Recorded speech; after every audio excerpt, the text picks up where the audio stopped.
And hey, we're live! We're live!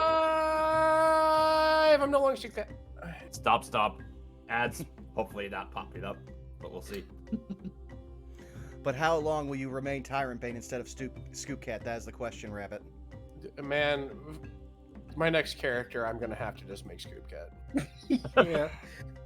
I mean, I believe that a cat is going to be a new character type in Humblewood.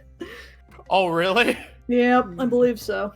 Oh, that's great. I can't wait for to have a Scoop as a helmet. Yeah, and in their next expansion, I think. I was about to say, just reflavor a longsword as a shovel, and then boom, Scoop Cat can be a fighter. Oh, what's the new Humblewood book called? Is it called Caitlin Buy This Book? I mean, I've been eyeballing it. I've been patiently waiting on their what's-its-face to update to say, yeah, it's coming out. They're just being really freaking slow about it. Caitlin's just over here like, wow, Rabbit, call me out, why don't you? She just wants her cute little... I know what she wants! All right. I make it clear what my loves are. I make no secrets in my life. Round squishy, round cute animals, squishy cheeks, big fluffy blankets, tea, warm tea. Sleepy tea. Sleepy tea.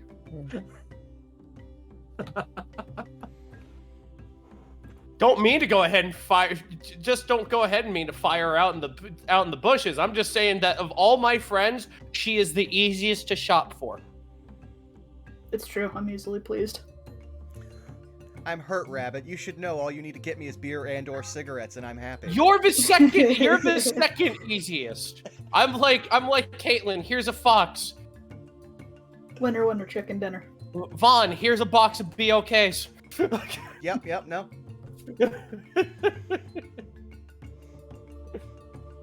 I remember once I was at like a Secret Santa and okay, this will really date me. So one of my best friends ever was the largest brony in all of the St. Louis area. Like, has been on multiple documentaries, largest brony. And so the big high brony. Yeah, so I was basically like invited to a ton of his meetups and parties, and I was like, you know what? There's free food and beer. I'll go. And at one point, it was a Secret Santa, and I was just like, fine. I like the purple one because I had to fill out a Secret Santa like gift card thing to like tell them what to give me. Like, I like the purple one, but if you just get me like a sticker and a pack of smokes, I'll be happy. And one of the guys bought me a full carton because apparently student engineers make good money. And he was just like, yeah, I wrapped it in like 16 layers of duct tape, so I thought it'd be funny to put a Twilight Sparkle sticker on. And I was just like, you laugh. You gave me a like carton of cigarettes, dude. I would have sucked your dick. Draco, probably easy. I'm like, Draco, here's an RPG that made me cry. I'm sure you'll do the same thing. How is Crossgun? I will accept dragons.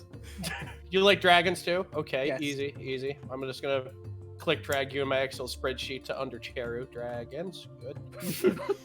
Just like, oh, I'm sorry. Just Choco, probably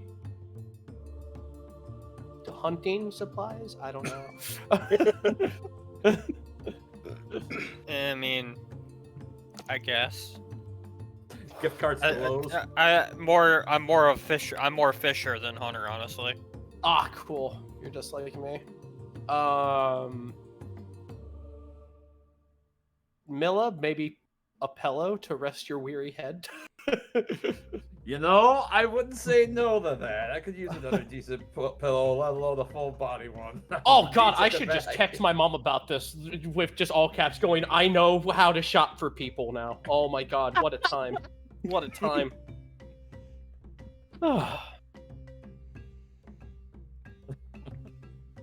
DeLuna, a dog? A whole dog? Yes, actually. Okay. Because I love dogs, so that would be perfect. I'm just, Caitlin's just gonna go ahead and be like, I sent you a package, it's just gonna be a crate with holes, and I'm just like, it's a lot of fox.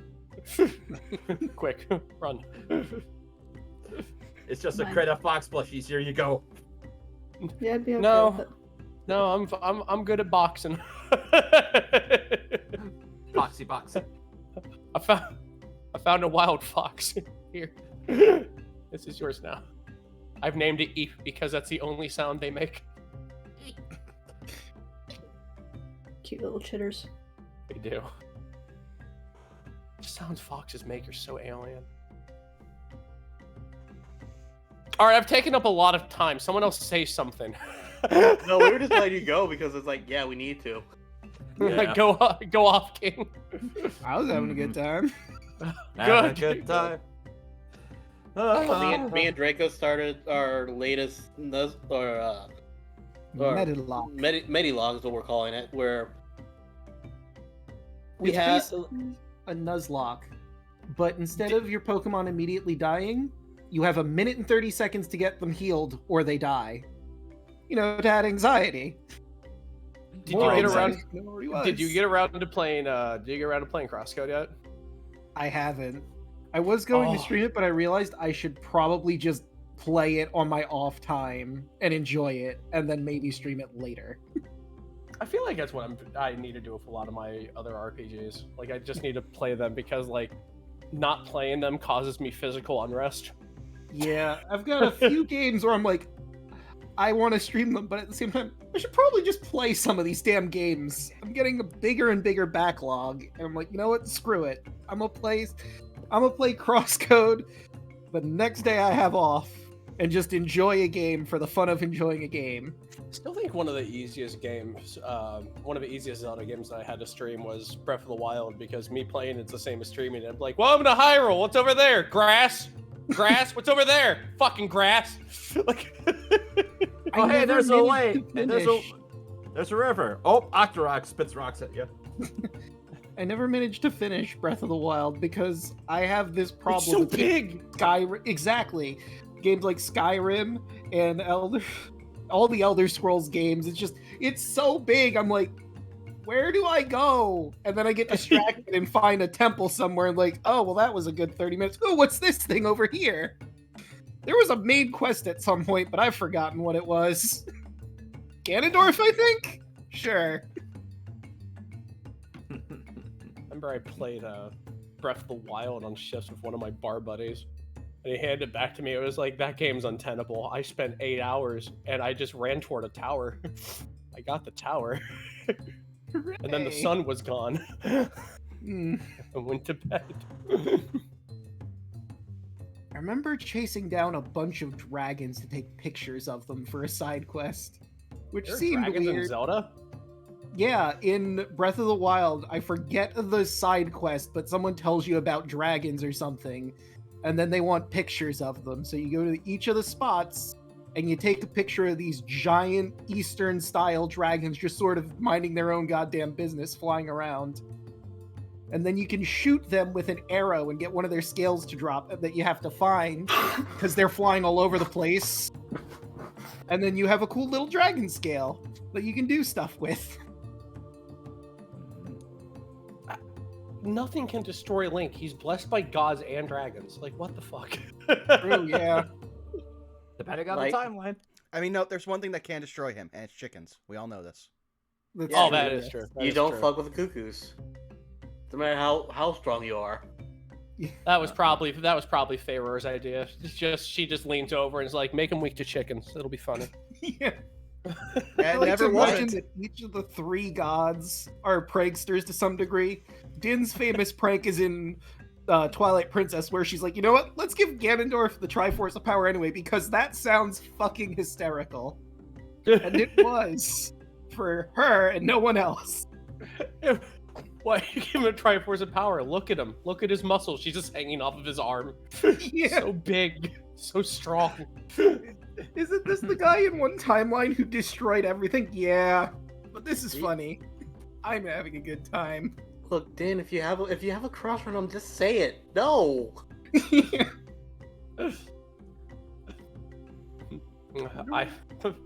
Pharaoh doesn't even look up from the table, just like, I've read your fan fiction.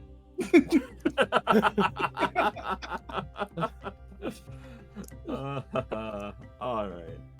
Din's also Well- the one I could actually imagine when Fierce Deity came around. Hey. Yeah, I can see that too. Demise is like, what the hell? What is this? You want to be so strong and also be so crazy that you can't fathom your own thoughts. Put it on.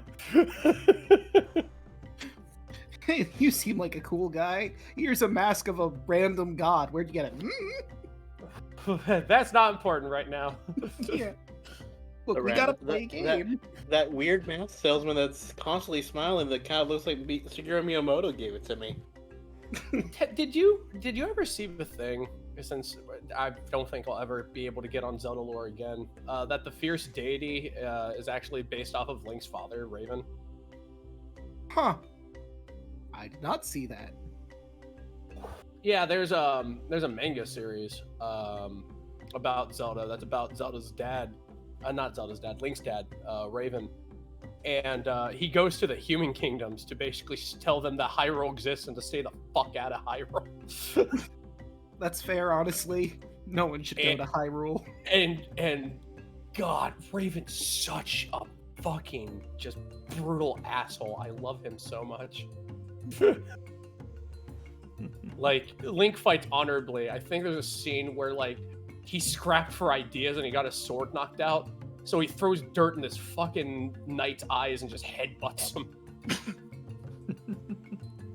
Hey, whatever works. All right. Well, I think that's a good chunk of preamble, as it's now 10 past the hour. Yeah. So, yeah, let's go ahead and start with the session proper. Hello, everyone, and welcome one and all to tonight's episode of Chult's Personality.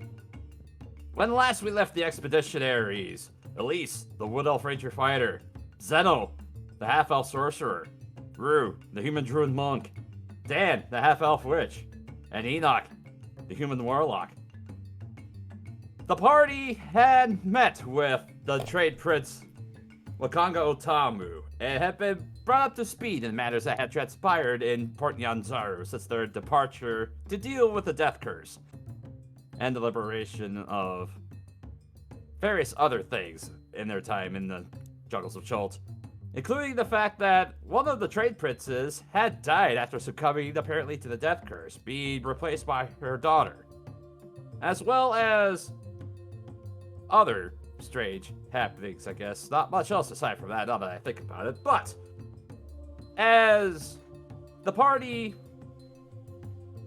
with guidance from the expeditionaries, as well as other time spent in the meeting with Princess Maxrani, and with politics on their mind, the party had determined that the best course of action going forward was to persuade the trade princes into a rather lucrative bargaining agreement in exchange for trying to sway some of the trade princes to agree and vote on this matter.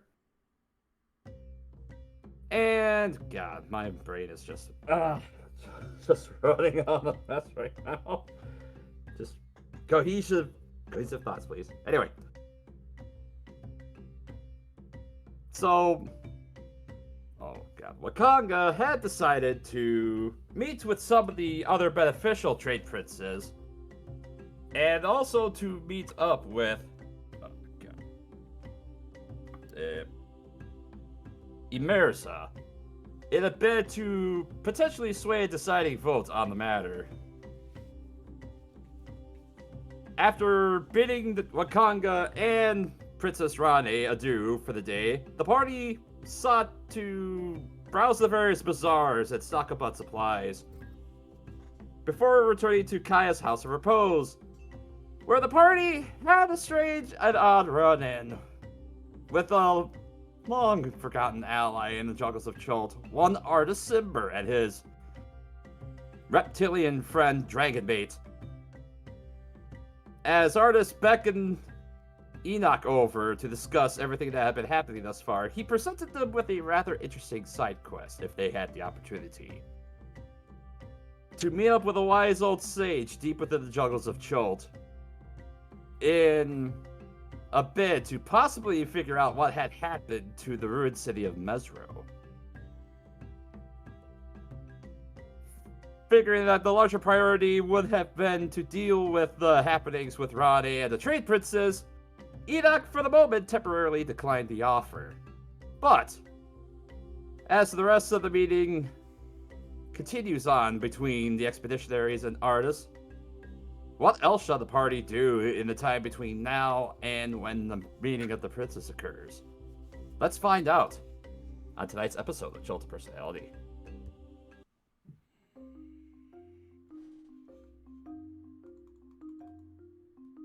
Oh boy, oh boy.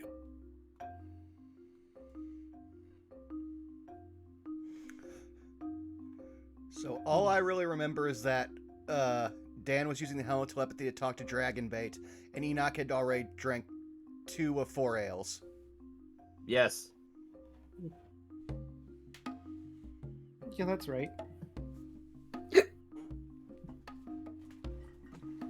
And also, I recall that Rue decided to be a liberating menagerist. Yep. I have 2 new pets. Yes. A flying monkey and a parrot, I believe. Yep. None of which have names. Not yet. None yet. I'm just gonna Give her say, about- You want me to call Draco? I'm just gonna say, Rue didn't name that lizard. That thing's been with us for the better part of the last, like, 30 to 40 sessions. I don't think these things are getting names, Xaver. They are free. They don't need names. They go by Exactly. what they want to be called. I was gonna say, they haven't told me their names. That is fair. You can't Nice workaround. You can't see it, but I'm doing my best Kermit the Frog drinking impersonation. That's none of my business. But instead of T, he's got Tej. No, All you have to but do is right. just change one letter, and it's appropriate. All right.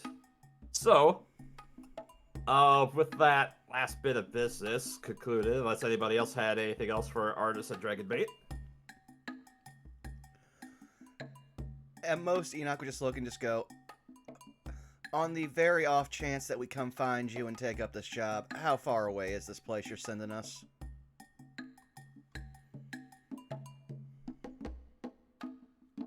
He ponders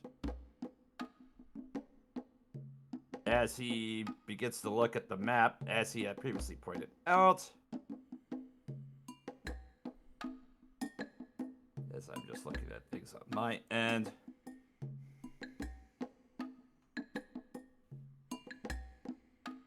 It's about, it should be about 3-4 days on foot. Looks at Dan, how many days is that with Henrietta? Well, I'd imagine that's probably cut in half or even less, right? Since she moved very fast. Mm-hmm. She knew. She got the biggest zoomies. Probably a day, maybe 2. Milla, refresh my memory. It was going to take several days before we could get a meeting with, I need to scroll back up to see her name. It was Emerza. Yeah, it'd be several days. Well, it would be a few days in order to get the princes in the meeting to vote on the matter. It would be about a day or 2 before you would. Actually, if I recall, Wakanga was going to set up the meetings, and he could easily get a hold. He would have told you that he could have gotten in contact with you and summoned for you when the meetings would have been, to meet with Emerza. Alright, I'm not going to say we're going to do this, but depending on how free our schedule gets up in the next few days, maybe we could help. Enoch will say as he just picks up another beer and just starts drinking. Fair enough.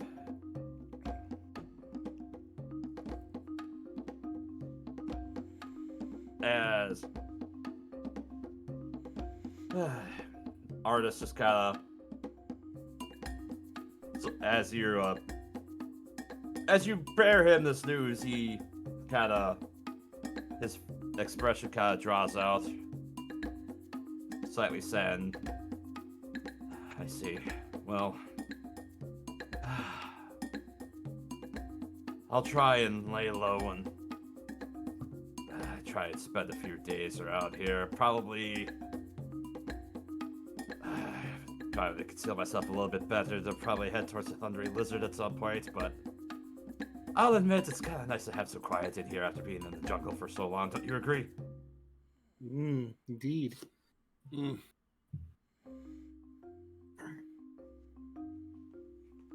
Well,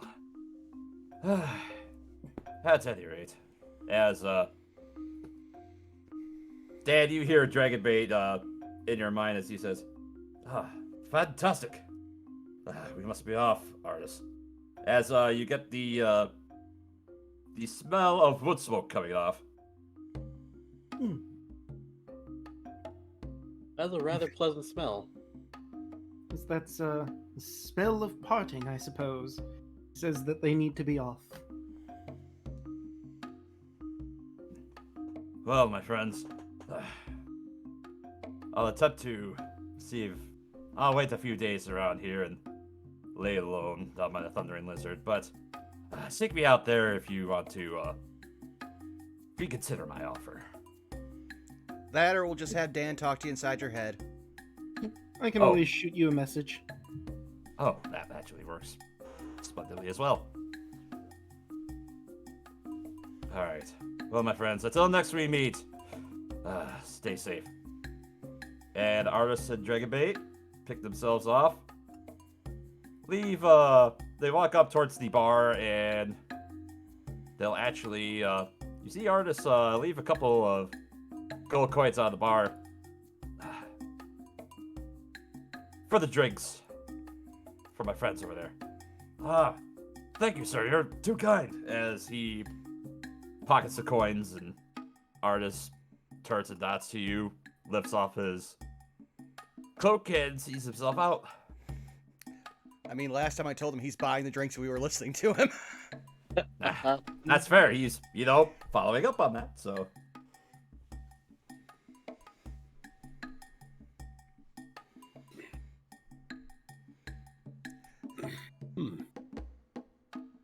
These other friends of yours are delightful to talk to. I never knew about snow and ice until now. Trust me, it loses its appeal real quickly. It does? Well, you saw a very small amount of it. Where I come from, it can get as far as Enoch will show, just above his, knee up to his thigh. It can get that high if it gets real bad, and at that point, not only can you not move, but you run the risk of dying of cold. Huh. Only if you don't make the proper preparations. I have fur. Those would be the proper preparations, yeah. So I can handle cold, and I had no idea! I mean, yeah, considering how well you handled the fur in the heat of Chult, you'd actually be much more suited to the cold.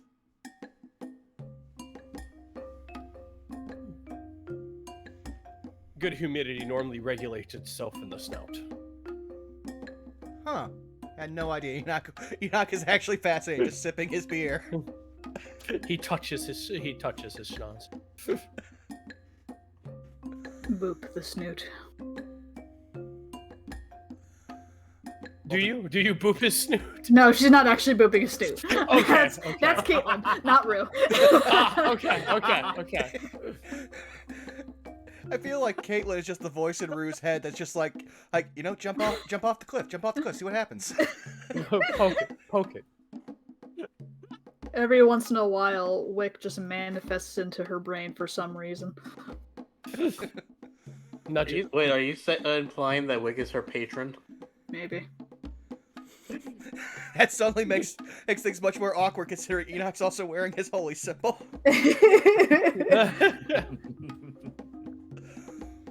Well, this day went a whole lot different than I thought. Can we stay away from the inside port? Because I don't want that guy trying to get us to handle pirates and/or the dragon tortoise. Oh, yeah, I don't see how that's a problem. Yeah, I don't think there's any reason for us to go to the port. But there's so many exclamation marks on the horizon. And so many. So many rocks on the ground, too! I don't want to pick them up and throw one, hit another quest giver! I wasn't ready for this to like wrap back around to episode 2 last session, okay? Just look at you like, oh no. Oh no. Yep. Enoch trips over a rock, bumps into someone, immediately there's a quest there. Just Enoch trying to, God. Enoch's just me going to a new zone in Warcraft and going, oh man, this place, oh no. I Enoch- just remembered there's so much. No. Just walks outside the door of the tavern, and there's just a mob of people in front of it, all with exclamation points. A good rule of thumb about new places that my friend had was just move until your frame rate goes down. You're where you need to be. There's just stages to have being in Chult, which were for Enoch discovering anxiety, then get to Omu, dealing with anxiety, come back here, burnt out of anxiety.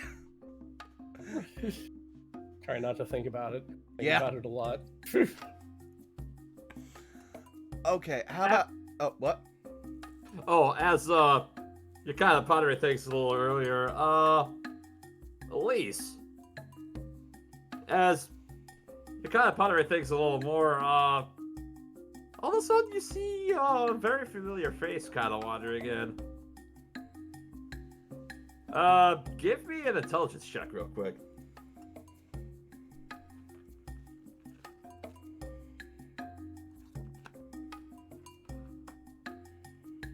Jaco. There we go. I have no idea who this is. Odd, he looks familiar.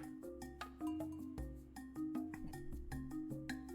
can't quite put a name to the face, but he looks familiar. As you kind of see, there's a Chulted man in rather vibrant looking clothes, and as you see him kind of walking in, it looks like his hands are stained.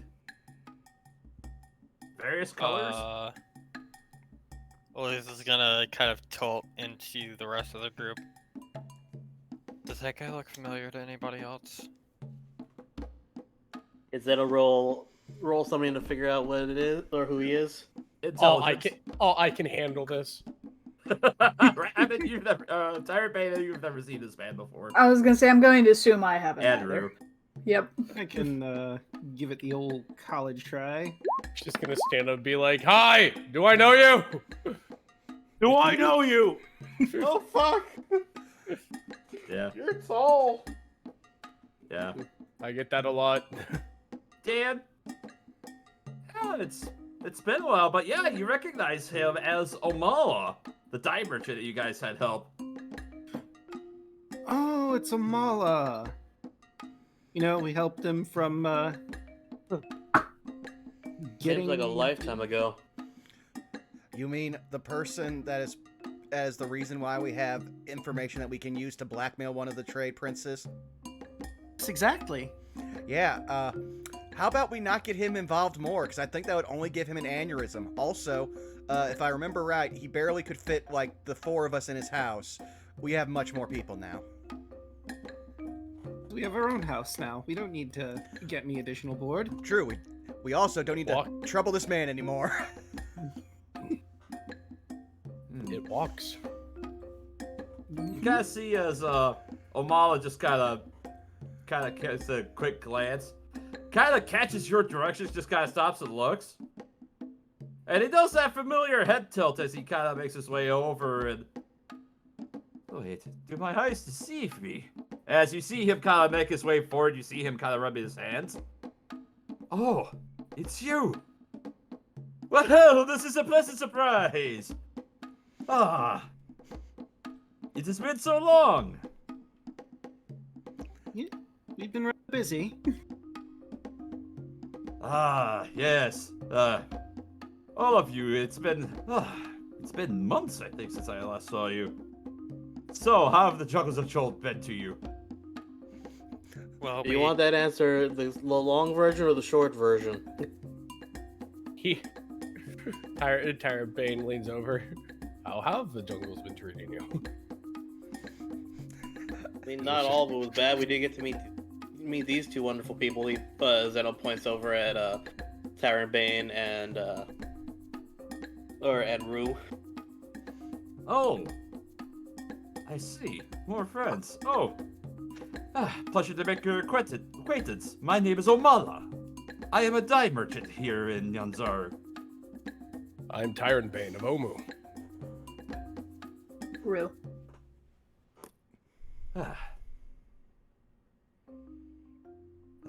I tell you, work has been rather busy with a lot of my dyes and paints that I've been having to redo some of the buildings in the market ward as of late, as well as keeping an eye on dyes for the clothes. It's been rather busy as of late.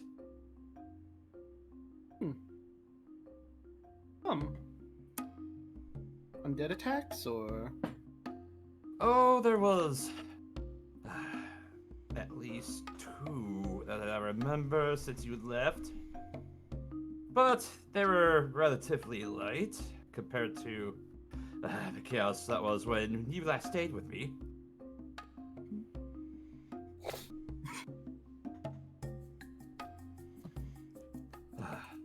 But at any rate, sorry for if I was interrupting something. I just wanted to say hello and to welcome you back. Pleasure seeing you again. Yes, take care of yourselves, and thank you again. If you ever do want to stay with me, my doors are always open. Good to know, friend. You have a nice day now. And he gives you a cordial bow as he exits.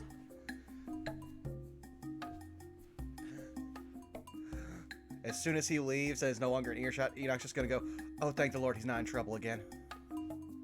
I would hope not. Did he have a penchant of getting into trouble? He's the reason that we almost got in trouble ourselves. The first time we met him, he sort of roped us into being bodyguards, and that led to a whole thing. In fact, that's how we met Elise. Yeah. Above game, Jeff doesn't remember this. I remember because originally there were only 3 people on this quest, and then Zeno teleported into a room. I guess he's with us now. And then we went into the market when we teleported here, and then 20 minutes later we met Elise. That's right. Which really makes you wonder what Cinder thought what Wick, Enoch, and Dan were going to do to end the Black Day by themselves. Look, she saw all the powers you guys had and was like, I can go with that. She liked the cut of our jib. Yeah. Enoch was a homicidal narcoleptic when she met him. It was either I like these guys, or somebody has to keep them from getting killed. Might have been the latter, but hey, it worked out in the end. It's like you just get a flashback from when you guys all met. She's like, I used to be an adventurer like you, but then I got a case of the death. Happens. Hey, samesies. Same hat. Same hat. Oh, that's rough, and I love it. I'm sorry, but I just imagined like the fourth wall break when we're all sitting there, just Wick just walking into frame saying "samesies" and then walking out of frame. Same hat. Deadpool right in front of the garden. Enoch's just like, I didn't cast spiritual weapon. What? What? Luke is chaotic even in death. He speaks up when he needs to. Unchained. Alright. So, aside from that, anything else you guys wish to do before you turn in for this evening? None that I know of. Too. I'm just happy enough being surrounded by all these people and so many weird sights and smells and sounds and... Next to you, Rue is the exact opposite. I love this. I hate this. Well, this is Yep. amazing. I'm horrified. We are not the same. Elise tolerates the big city as much as she has to. Oh, remember back in the day when Dan was anxious about all this? Yeah. Yeah.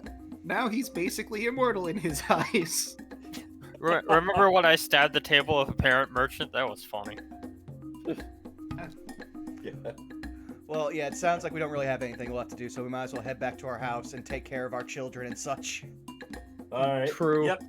You make your way back to the house outside of Tsuki Anchorage on the cliff. And as you make your way back in, you see the lights are on inside the house. That's a good sign. Left the It's lights always on. good when that's pointed out. Yeah. Well, it is dark, you know. I mean, Like, shouldn't those- everyone in the house have dark vision, though? Yes, but it's easier to see in the daylight.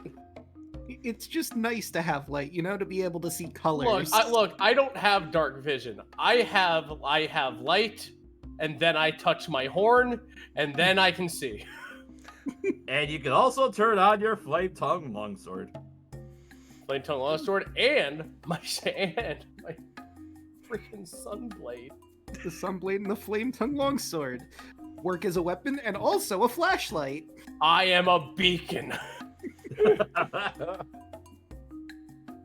Alright. So, as you guys all make your way inside of Henrietta,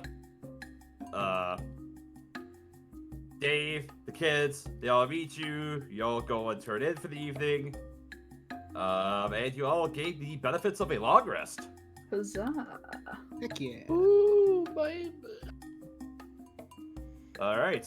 The next day, what do you guys want to do in the morning? Unless you had anything in particular to plan? I still haven't heard back from Auntie Liza about potentially teaching Clayton in the ways of witchcraft, right? Oh, that's right! Because if I do hear back from her, then I probably have Dan hanging out with Clayton teaching him witchcraft and /or potions. I mean, why take permission from your own coven when you could start your own? Because Dan's nice, and this is what nice people do. Yeah, I'm part of a group. This is like my extended family. I Just can't the, break the rules out of nowhere. just the quiet, yeah. I mean, I'm immortal, but I still gotta follow the coven's rules. Look, I'm immortal. This is true, Yeah. but Dan's immortal. He doesn't have to be a dick about it. yeah, you don't have to be an asshole just because you're an immortal god now.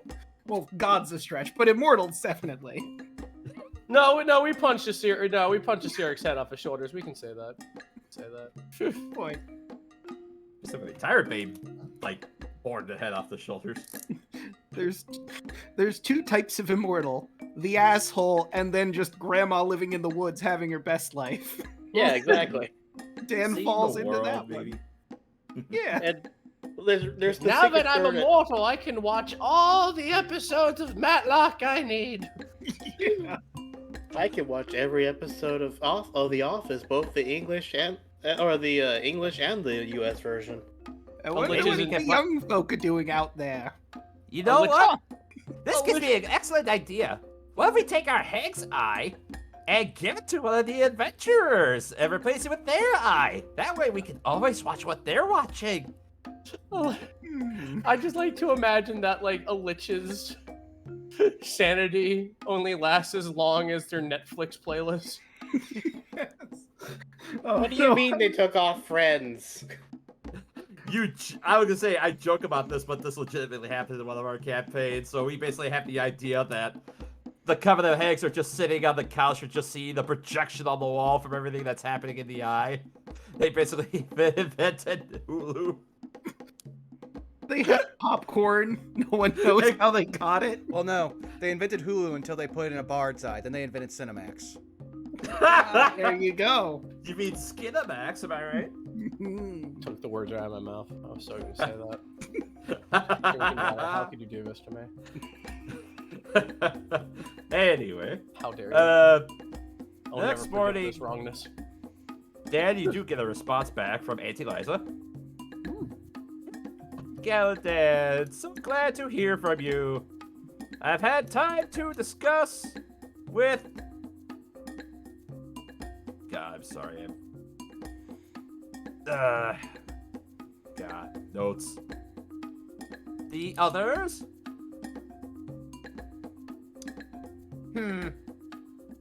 To teach our craft? I think that's fine. Ignore that. And then the message ends, because that's 25 words. All right. Dan is now beaming, and he's going to find Clayton immediately to begin his training in witchcraft. All right, so you're going to be teaching with Witchcraft 101 on this day. Indeed, I am. Starting with potions, because that's significantly easier than the figuring out how to touch the weave just right to get spells to happen. All right. That's at least a lesson 2. Mhm. The weave and you. All right, so while Dan is doing that, and I think Dave's going to be acting as an assistant while this is all going on. Of course. How about the rest of you? What would you like to do today? I'm going to poke my head. I'm going to knock on Rue's door. That's what I'm going to do. I'm going to knock on Rue. She opens it. Did you want to go out of a town today? Her mouth flattens with displeasure. Okay. For any particular reason.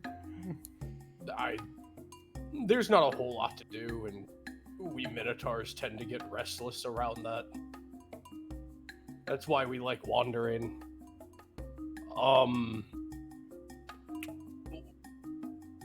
If you don't want to go out of a town, is there anything that you would like me to bring back from the town for you?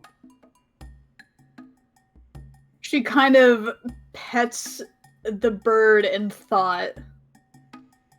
She looks at her purse that still has money.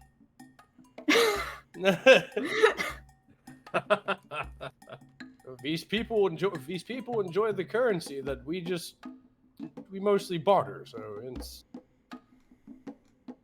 the easiest bartering, honestly. I suppose this is a rather large area, and there could still be animals that are otherwise trapped.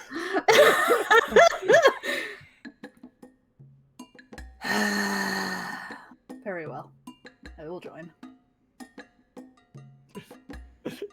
Tyrant Bane beams, and he looks. You see him look back, and he does a little fist bump, like yes.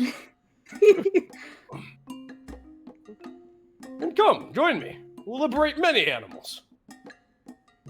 Very well. To liberation.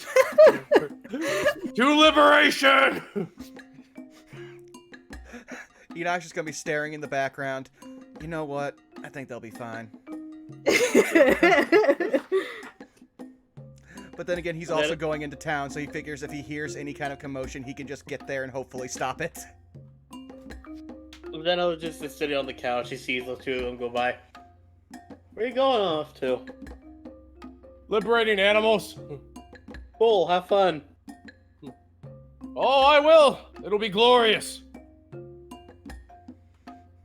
He's just gonna be reading a book. It's not right. Like, I'm like, you know what? No, I don't need us. I don't need us to really do anything right now. The scary part is, from where we are, if they don't go up this alley, they will pass right by those stables, which have, as you can see, at least the outline of many animals. You know, it's just as well that Port NYANZARU doesn't have a zoo, because there would be a jailbreak going on right now. Shifty eyes. You know what? That's a good point. We can't tell if there's not a zoo. There's an Literally- awful lot of buildings here. You guys are making me regret having already named an episode this week We Stole a Zoo for a different campaign. I can't wait for just Rue to tell me all about the horrors of the zoo. They deserve to be free. Alright. So, let's see. Ruined Tyrant Maid, as you begin to make your way around the markets. Let's see. I guess roll an investigation check for me. To Oh, see boy. if you want to find any more animal merchants. All the best thing. Ah, dang. Let's see. Oh, I got a 3. Oh. No, this is important. You know what? Inspiration. I was gonna say it if you didn't. Dang it! 7. Fuck it. Oh, fuck it. I'll do it because I see how driven you are. 18. There we go. Let's see. As you're going around to Yiki Anchorage, let's see.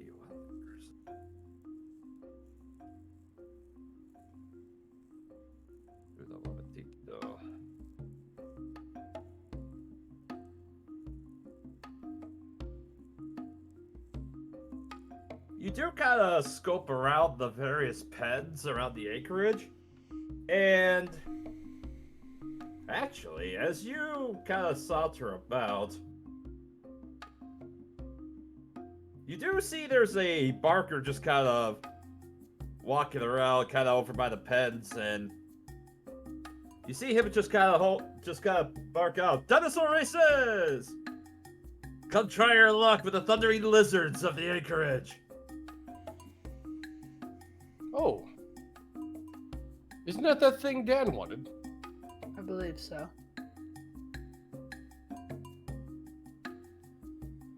Well, let's look into it. All right, you approach the barker. And I will, stomp over with my hooves. Yes, hello. Are you interested in participating in watching the dinosaur races? What are dinosaur races? I know of a dinosaurs in the jungle, but I've never known them to race. It is exactly what it sounds like. Dinosaur races are when riders mount on dinosaurs and ride them throughout the city of Chult. You can either watch them for the sport, you can also bet on them for sport, or... He's gonna roll an insight check on you, Rue. Okay. As you're just kind of standing there with your flying monkey and parrot on your shoulders. Out of curiosity, how tall was Rue? What did I have her at? Did I ever mark that? I think you said she was either 5'3" or 5'8". I can't remember which. Yeah, she's not very tall. I don't think I wrote it down. I think it might have been like 5'3".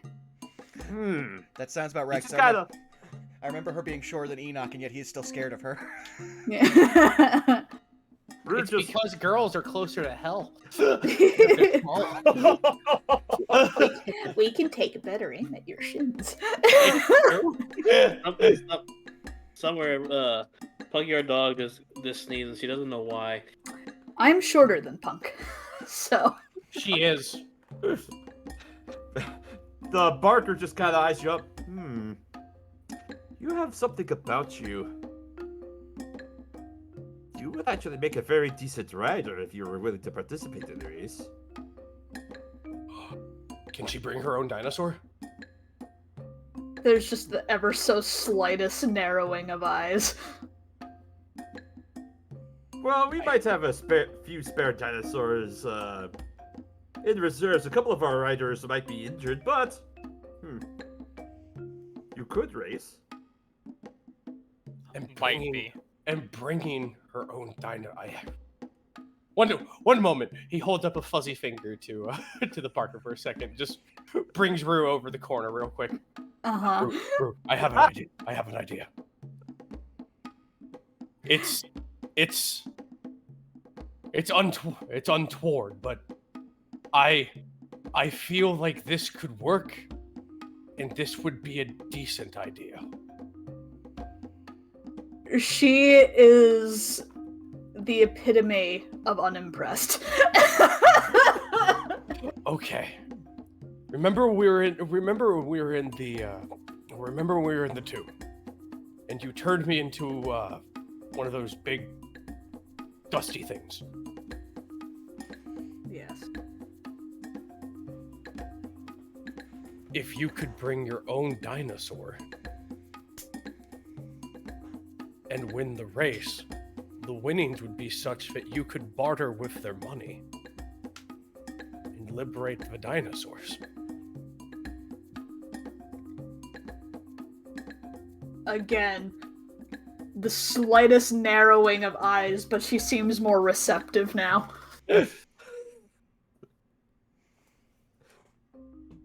She sighs through her nose.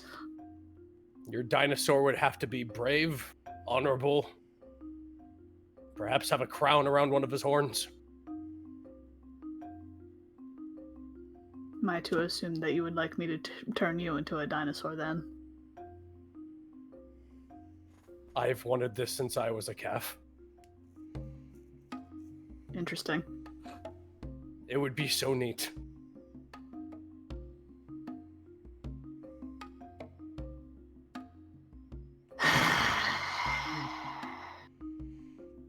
That would work, right? You could bring your own dinosaur, and I could be the dinosaur. It would work.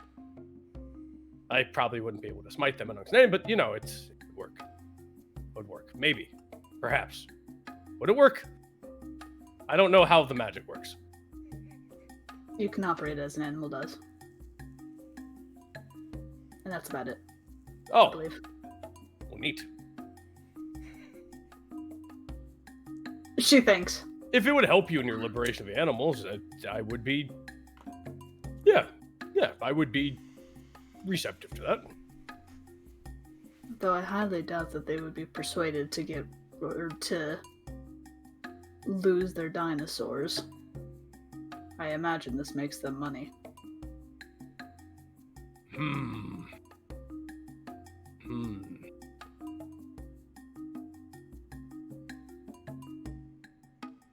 Well, it's just an idea. Just an idea. She ponders and she looks at her purse. He's rubbing a Oh, hoof. Although I will probably need more if I'm going to have to free others. I doubt that 500 gold will do in the long run. And I only have so many gems. Curse humans and their capitalism. I don't know what that word means. Consider yourself lucky. I'm always fortunate. I have the blessings of a jungle. As it should be.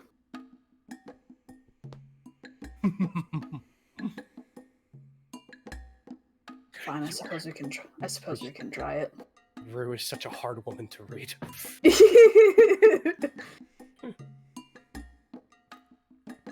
Very well, I suppose we can give it a try.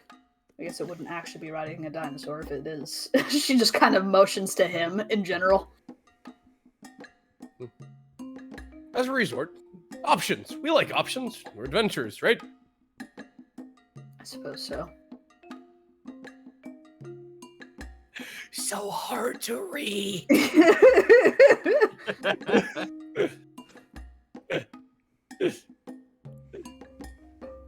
His face just falls a bit, but he's excited. Being an air elemental was cool. Could you imagine being a dinosaur? Oh man, this would be awesome. Fine, I suppose we can ask about it. Oh, fantastic, fantastic. Stone grinding as Titan Bane, as Tyrant Bane just scoots Rue to the Parker. All right. So, what do you think, my astute friend? Have you made a decision whether you want to race?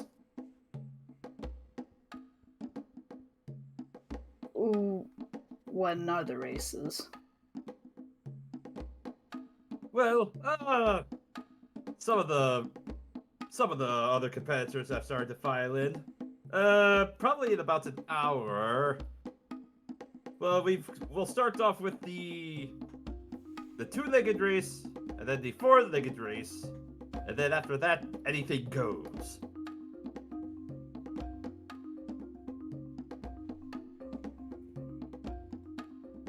And the prize? Well, it would be whatever winnings are bet upon you. I suppose. Let's see. Just double checking.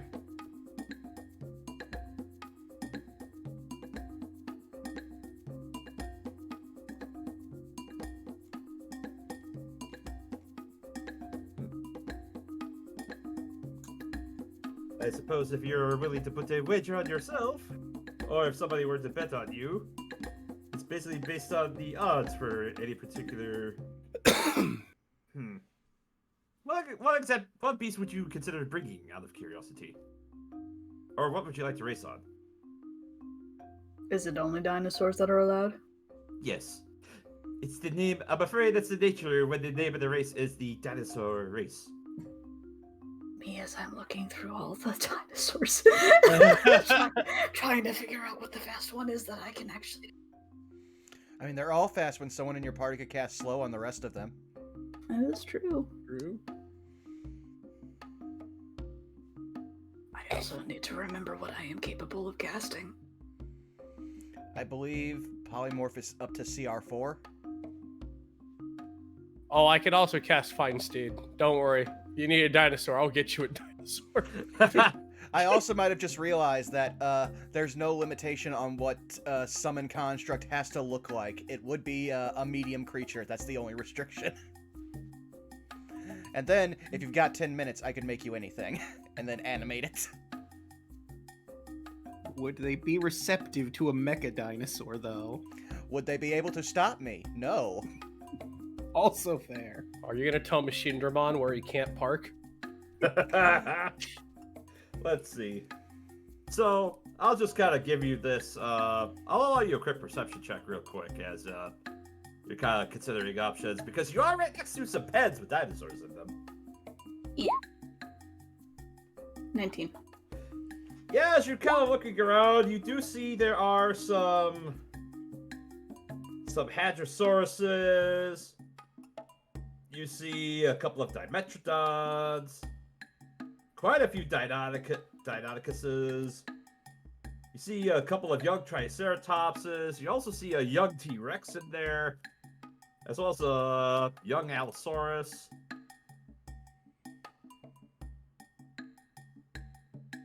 And you do see a couple of other odds and ends, like some Ankylosauruses.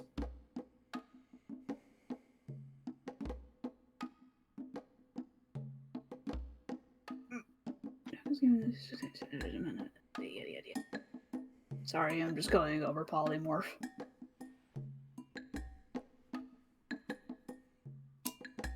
Let's see, what level are you? You're at level 13? Or 12? I forget. Well, Rue could turn into just about any dinosaur in the monster manual. The thing is that she's the rider, so it's what Polymorph can do, not wild shit. Yeah. Right. In which So- case, could technically just do it the opposite way around, if you wanted. But then you deprive Tyrant Bane of his dream. It is true. And he is so looking forward to it. And just for clarity, was Tyrant Bane wanting to be turned into a dinosaur or ride on a dinosaur? I kind of disassociated for a second there. I apologize. He wanted to be turned into a I dinosaur. could become the dinosaur if all the mounts look spindly. And Rue's like, oh yeah. The one buff Velociraptor. Become as Dino. Okay, the new form can be any beast whose challenge rating is equal to or less than the target's level. What level are Oh, we? 12. So that's Oh. basically every dinosaur.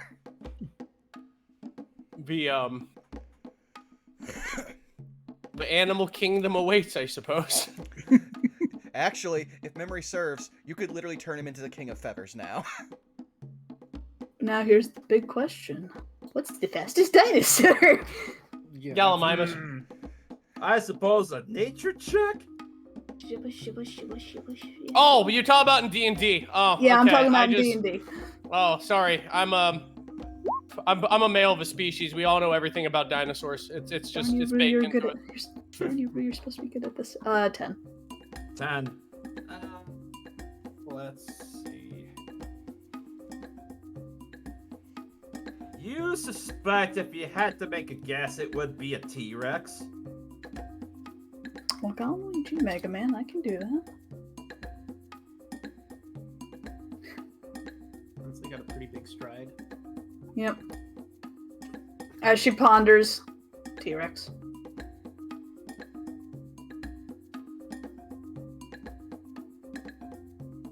That would be the entry. Hmm. Really, you actually have a T-Rex. That's... She just slowly blinks. Stone-faced. Well, we need to make sure that we take the proper precautions if you were to bring a T-Rex. Do you have bridle or guards or anything for the animal already? She smirks. I'm sure I can make that work. Ah, excellent. And would that be for the two-legged race or for the no holds barred?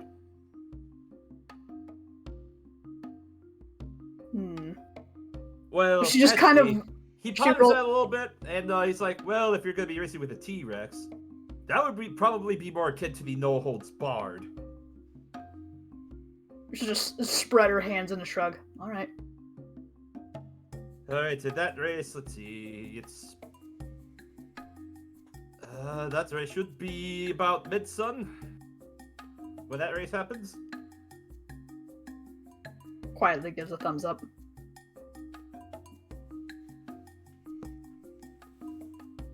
All right. So as the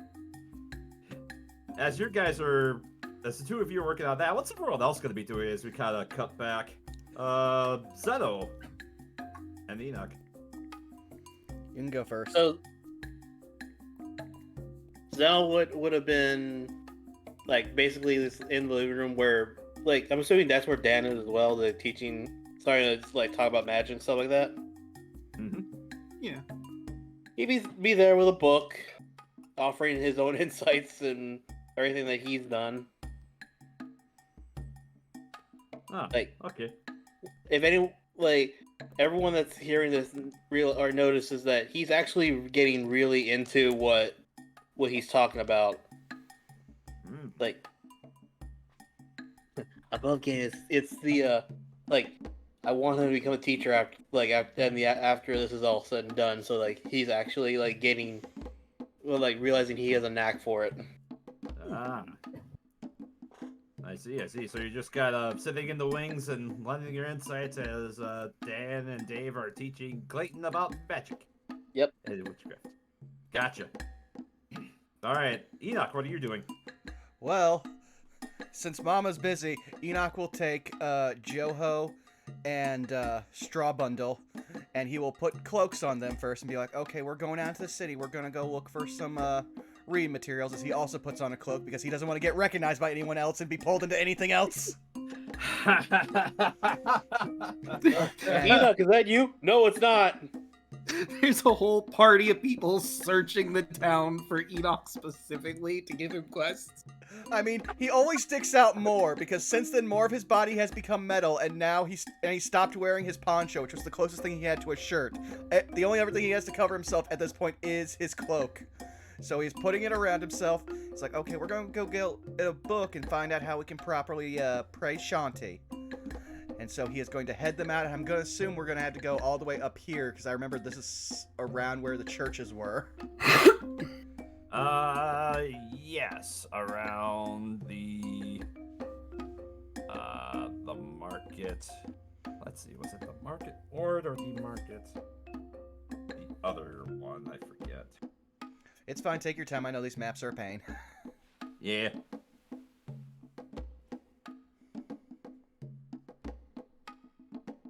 I guess it would probably be closer to a couple of them over in the market ward, which is the lower portion. As you're kind of making your way around, yeah, roll an investigation check. Oh boy.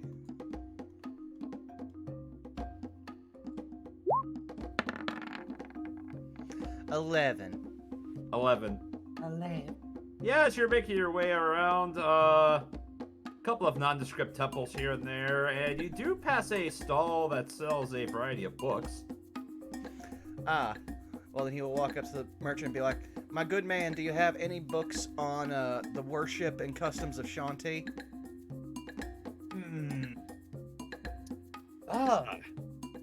Let's see. As far as I think I've heard the name. One of the Forgotten Realms gods, I think it was. Let me just double check.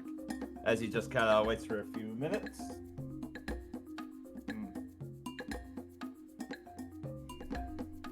Well, I do have a few books on here. I have Pantheons of Faerun, as he or Pantheons of Toril, as well as Seasons and Harvests, as well as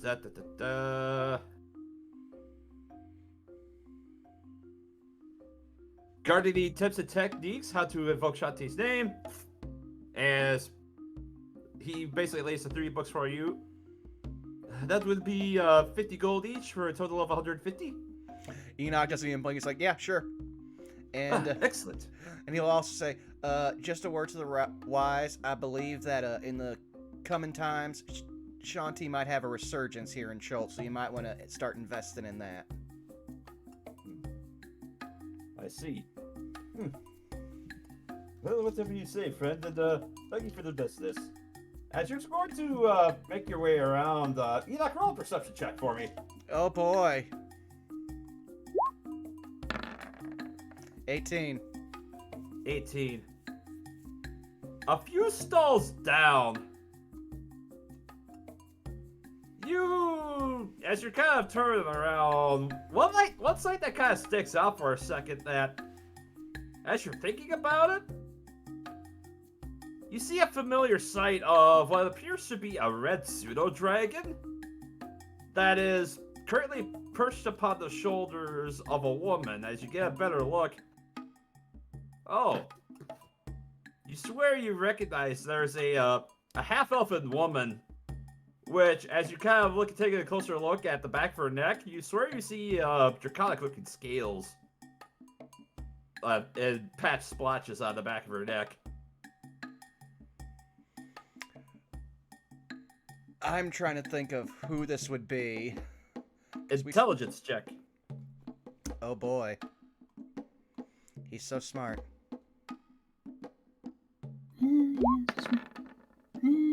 That's a 3. San Marti. That's smart. He's smart. Escapes you, but you swear that you recognize them. Now, here's a good question, Milla. With only a 3, does Enoch associate remembering them with something good or something bad? You're not sure. Enoch is going to take the kids. All right, let's go get you guys something fun. Let's go get yourself something nice. And remember, we also gotta get something for Clayton because he's in school right now. And moves away. All right, dodging that exclamation point. Ring. I'm sorry, ma'am. I don't got time for a part-time job. I'm a father now. I'm a family man. So he will let the kids wander the stalls and see if there's anything that they want, and he will get that for them, and also try to get something for Clayton. All right. I'll kind of give it to you as you're kind of walking away. You ponder about it for a little bit as you're walking. And then you remember. Oh, that was the gal that was wanting to find Artus. The one with the pseudo dragon. Oh. At which point he'll be like, Artus said that there were a bunch of people that wanted to find him, and he was hiding, so definitely not talking to her. Now I don't have to lie. Yeah. Omission is not lying.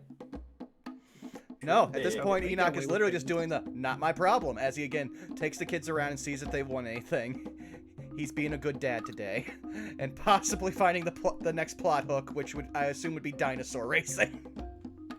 Alright. As you're kind of wandering around, Joho just kind of looks and says, ooh, can we get some fruit? Oh yeah, sure. Slowly wonders about a pumpkin wanting to eat fruit. Not another pumpkin, so it's not cannibalism. True. I don't know, I feel hungry though. I mean, can we have some bananas? Yeah, I sure. really want to try bananas. All right. Enoch will pick them up, and then he'll also think, Rue's got a monkey. I should probably get a bunch of bananas. Alright. You can buy a bunch of bananas, which has like 7 bananas on it for 3 copper. Yeah, he'll just get like 3 bunches of bananas, because that's like 9 copper, and he'll just drop down literally a silver. Thank you very much. As you are handed 3 bunches of bananas. And he'll pass 1 bunch down to the kids, so that way they can split the 7. Keep 1 aside for the rest of the house, and also a treat for Clayton, and then a bunch for Rue and her monkey that is nameless. Okay. And they just kind of grab them, and they're like, wait, how do we open these? Enoch will actually show them, because he remembers not knowing what the fuck a banana was, because he was from a random rural-ass area in a temperate climate. He'll be like, yeah, here. Oh. Let's see. I suppose make a Oh, It's opening a banana! I mean, there's certainly 2 ways that you could do it. First, there is. It's Yeah. grab and pull. Yeah. Yeah. So the What question TED Talk is, do you did do I it from miss? the top? Do you do it from the top of the banana or the bottom of the banana? The top! Top, obviously. But the bottom is the bottom? correct. The bottom is the correct way. What? Wait a minute. You know Yes. this? I do know this. No. I know this. That's the way I do it, Caitlin. The bottom is actually A, much easier, and it will prevent those annoying little stringy bits. Yeah. And you also get more bananas. Get. Yep. No. Yeah, try it I next have time. Yeah, try I it. have not. I have not been doing this. I've not been doing this wrong for fucking almost 40 We years. didn't even fathom how I- you do it from the bottom. I kid you not. Try it next time. Eat it, or open it from the bottom. You'll be You wanna pleasantly know surprised. how you know Okay. it's the right way? Think about it this way. Whenever you play Mario Kart, take a look at how the banana peels are. The stem is always on top. That's actually how I was gonna say. If you ever want to know you're doing it the right way, look at how the apes at the zoo, whenever they're given a banana, how they open it. They Well- always open it from the bottom. Well, I'll leave Rue to elucidate Enoch and the kids later. Enoch's going to do it apparently the wrong way, because that's how he was shown, and he will show them how to peel a banana and then hand it to the kids. Alright, so you're teaching them the wrong way. Good to know. Yes, I am a Philistine, so sue me! Yeah. The point is the kids have the thing that they wanted. Yes, they have banana, and now they eat the banana. Oh my god. Is it the same methodology, but I'm just in reverse? Oh, Caitlin, I am beside myself. Like, literally, unless something bigger happens, I'm just going to name this episode the Banana Debate. You learned something new today. Wow. Wowzers. Right. So, yeah, you managed to get bananas, and let's see. Elise, what are you gonna be doing?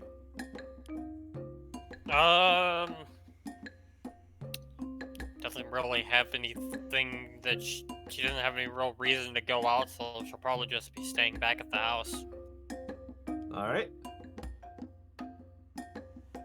keeping the kids entertained and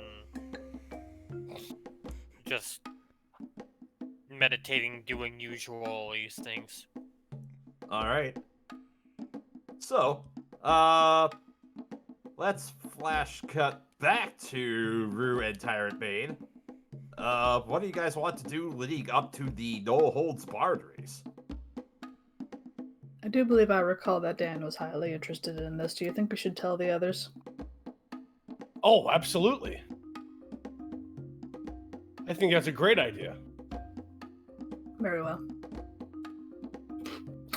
She says that she's slowly thinking about the spells that she wants to also bring for the no hold barred.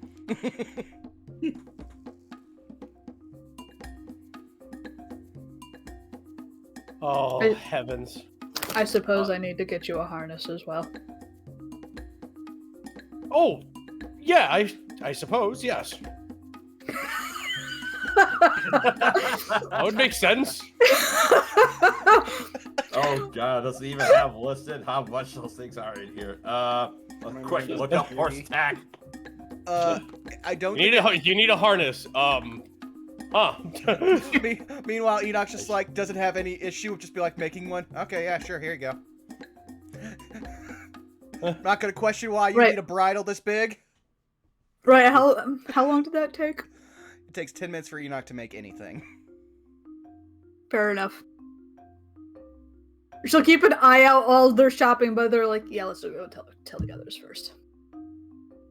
Maybe they can help out with the whole no holds barred thing. You never know. Oh, yes. The no hold bars thing is interesting.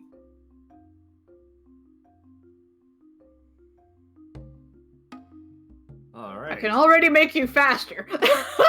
It's true. You want to be a T-Rex with the speed of a Velociraptor? I can make that happen. She's already got Long Strider. She can add on some speed already. Does anyone have haste?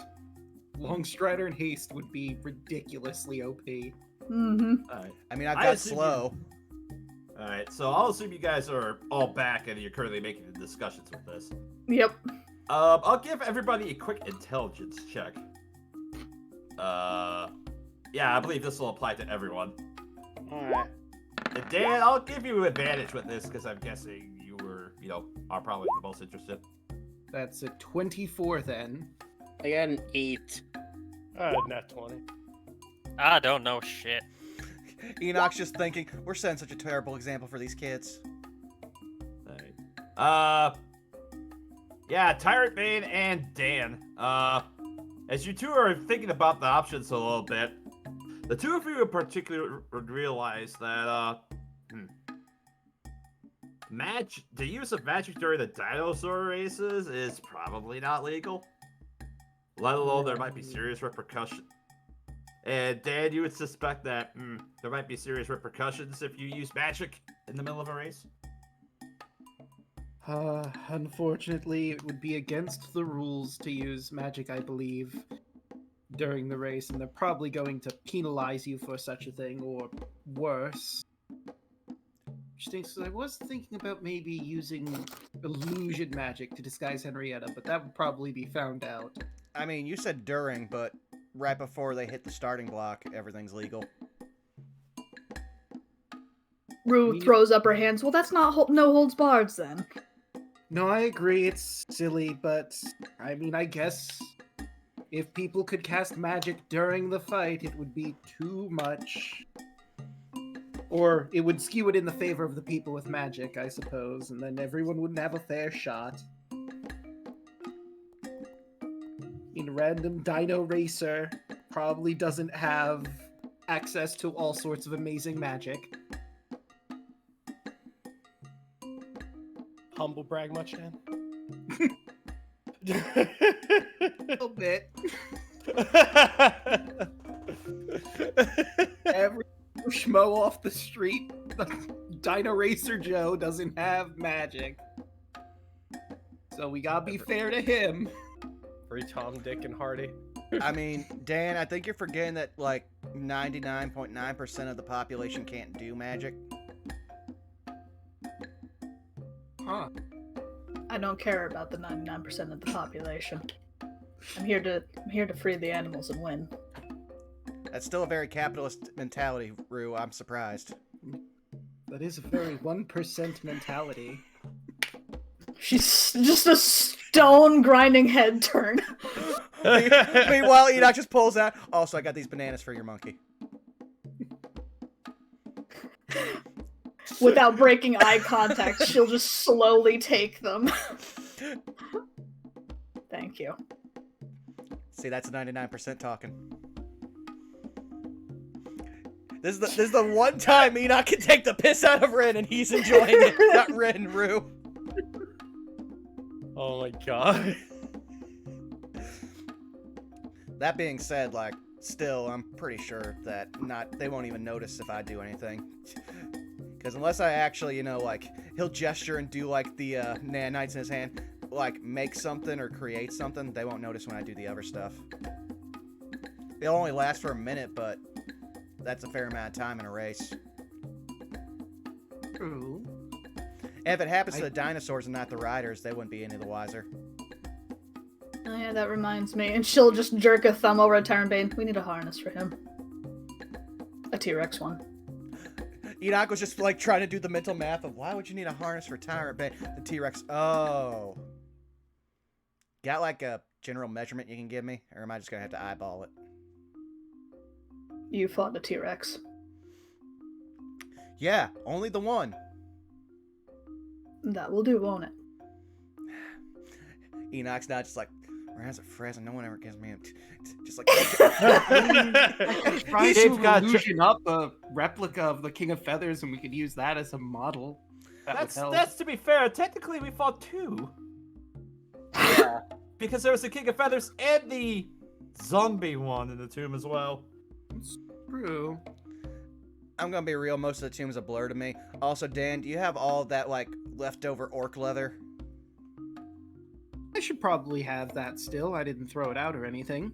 Okay, good. Pass it over here, because I'm gonna need to do some work. And we'll hand that over, and to attempt to help Enoch, I will cast Major Image to basically make the King of Feathers a giant illusion, and hopefully, well, let's see. Major Image is a 20-foot cube. Would the King of Feathers be bigger, or is that perfect? Technically, the King of Feathers would fit into that, so yeah, that could work. Okay, Dan, before you do that, you're probably going to want to do that outside and be glad that we have a fence. Second of all, Rue, I know you're not big into the whole, animal husbandry thing, but coming from where I come from, are you going to want to, like, freeball this or actually have a saddle? Very odd. She way thinks to back. Did the describe guy that. actually say that I needed a saddle? Or was it just the harness? Well, they mentioned specifically muzzle, guards.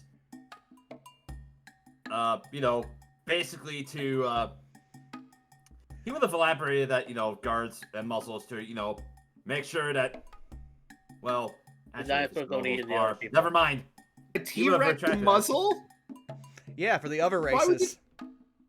I mean, yeah, if it's no holds barred, I was just trying to think, why would you take its biggest weapon in the actual melee one? Because you want to see them try to throw hands. Tiny hands. But what I'm T-Rex assuming is slap fight. what I'm assuming is just because it's funnier, I'm gonna assume the saddle was implied. She shrugs. I don't really need a saddle, but... Okay, you haven't done much riding before in your life, then. Enoch's just like, okay. He just starts setting off a portion. You will thank me for this later.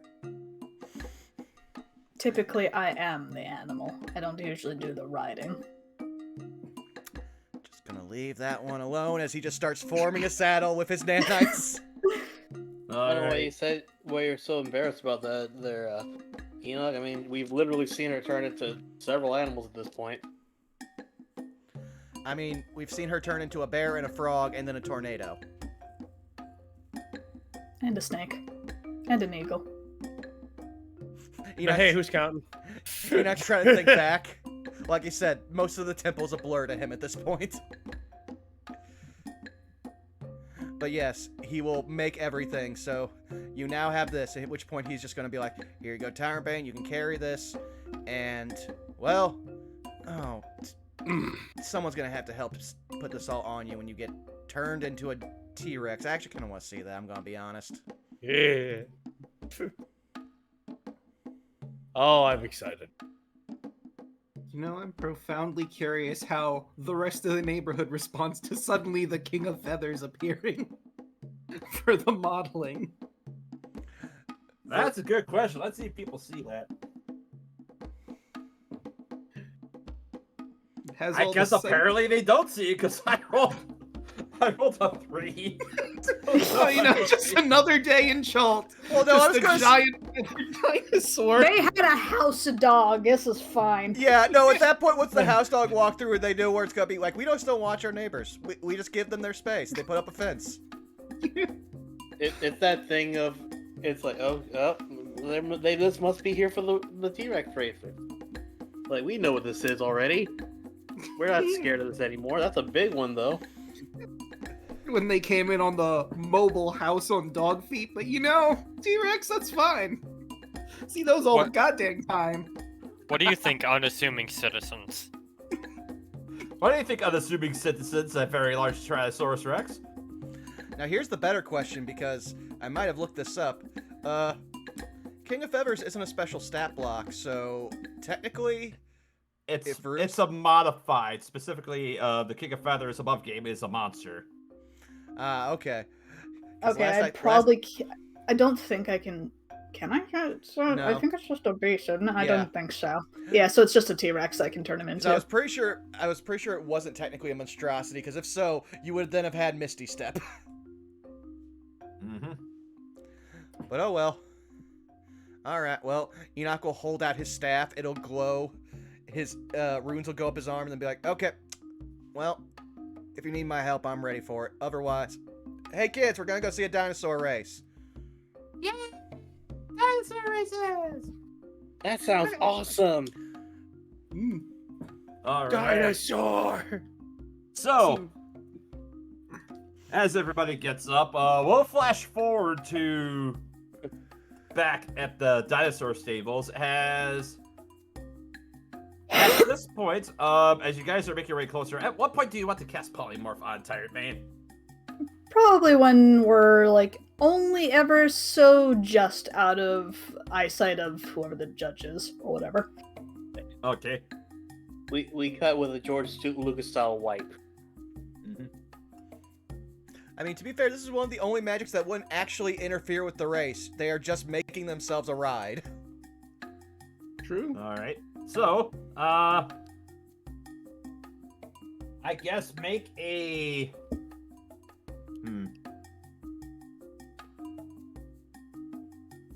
I guess make a spell casting check to see how well you can kind of hide the casting of the polymorph.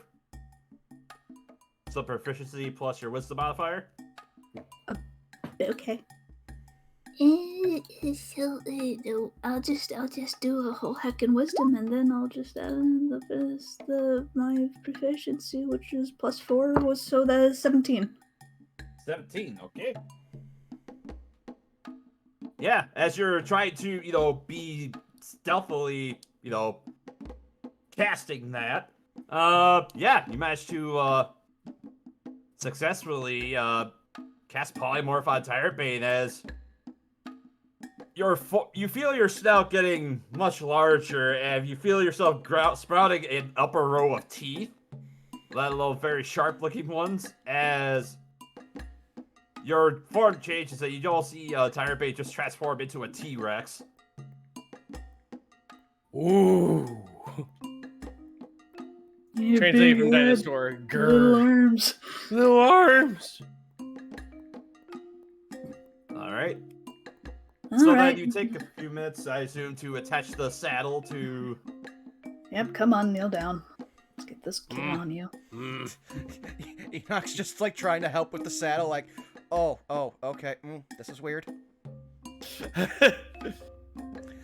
Also, Let's be honest, not the weirdest thing we've done. I mean, there's a wide margin in our group of what's weird and what is just we are blasé to. This wait, is par for the did he- course at this point. I have to ask, or Rabbit, did everybody say that out loud? No. He can't. No, I He can't. can't talk. I can I was only gonna say- speak in dinosaur. Like, I was gonna say, if he said that, Charming, shut up, he can't, or dinosaurs can't talk. Oh, sorry.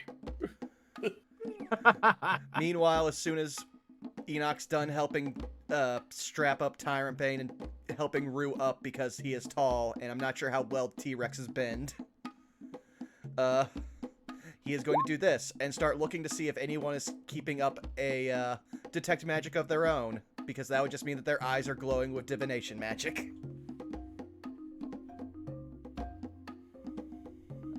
Let's see.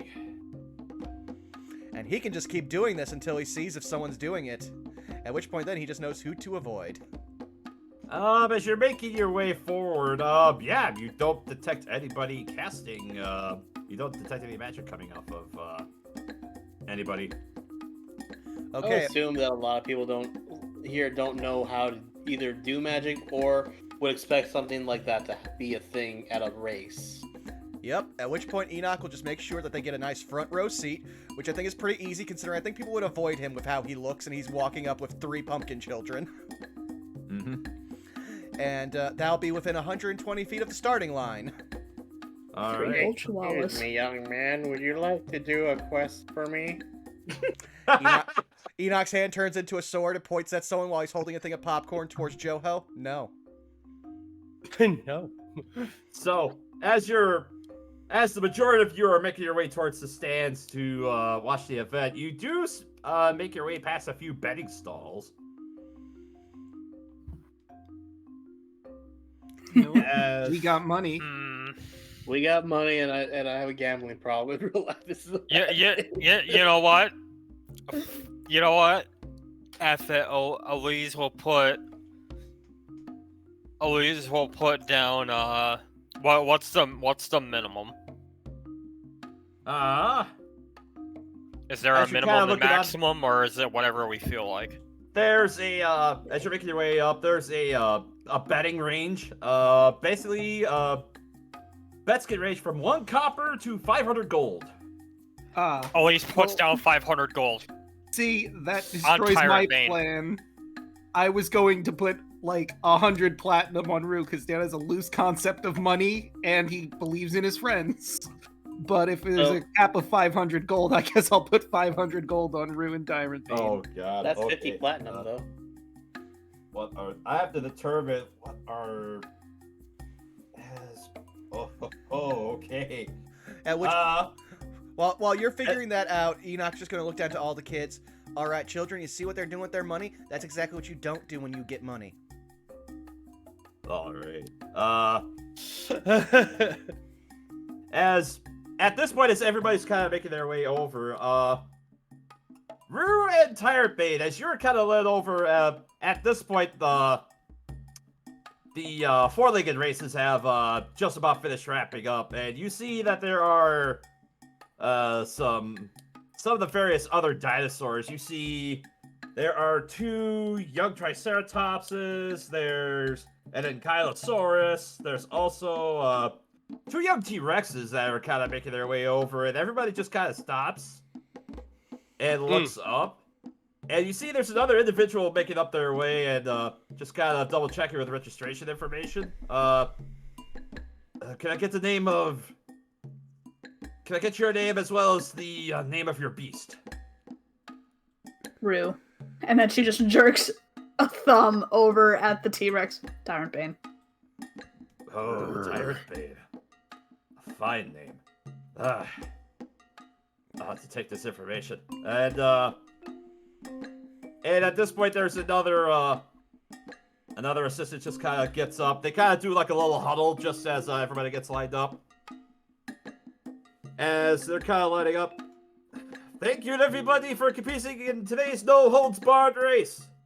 As a reminder, since this is a no-holds-bars race, there is only one rule: that magic is not to be permitted in use during the race. However, with that being said, that is the only rule when it comes to racing. Just make your way to the finish to be the first to win, and try not to succumb to attacks from your opponents, which are perfectly legal. Once more, casting Detect Magic to make sure nobody's watching. As you go to cast Detect Magic, yeah, you don't detect any other uses of magic within range, other than everybody's normal items. Then Enoch is just flexing his robot hand with a finger slightly pointed towards the starting line and waiting. All right, and I just have to double check for some notes real quick. While that is going on, real quick, I'm gonna say like, yeah, let's go ahead and take a quick break as I'm just kind of getting everything lined up here. I hope this gets back to the commander. It'll be a funny story. I'm also gonna say this before I forget. I'm also betting on myself 500 because you said I could do that right.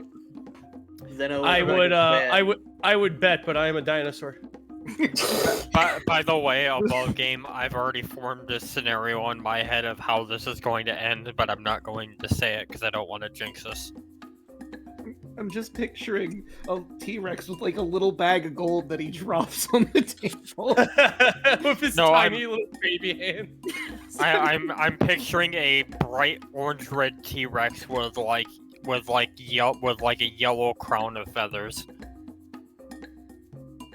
All right, and just gotta give a nice little quick update as there's been a slight change as you guys are kind of looking. You see the new entrance of Rue and Tyrant Bane, and their odds are currently listed at 9-1. In their favor or against them? The lower the two. The odds are 1 in 9, I should say, 1 in 9. Yeah, so you guys are not going to get much back on your return. Actually, no. That's the opposite. Yeah. The higher the second number, the less you get back. Yeah. Depending on what you're betting on, like it's yeah, because 50 to 1 would be a 50% payout to whatever you bet. I might run a betting pool like once a year at this point. Yeah, I put Zeno's bet amount because people kept talking. Sorry. All right, so we got that. We've got. Actually, that's a choice. So, he said are we reasoning. so Sorry, we're go ahead. technically on a break now, right, Milla? Right. Okay, I just want to make sure for everybody. Because I will take a quick bathroom break. I'll be right back. Mm-hmm. Right? Yep. You got it, Since Chief. he's gone, I get a chance to get one pun in here. Oh, sneak it in. Right across the door. Let's go.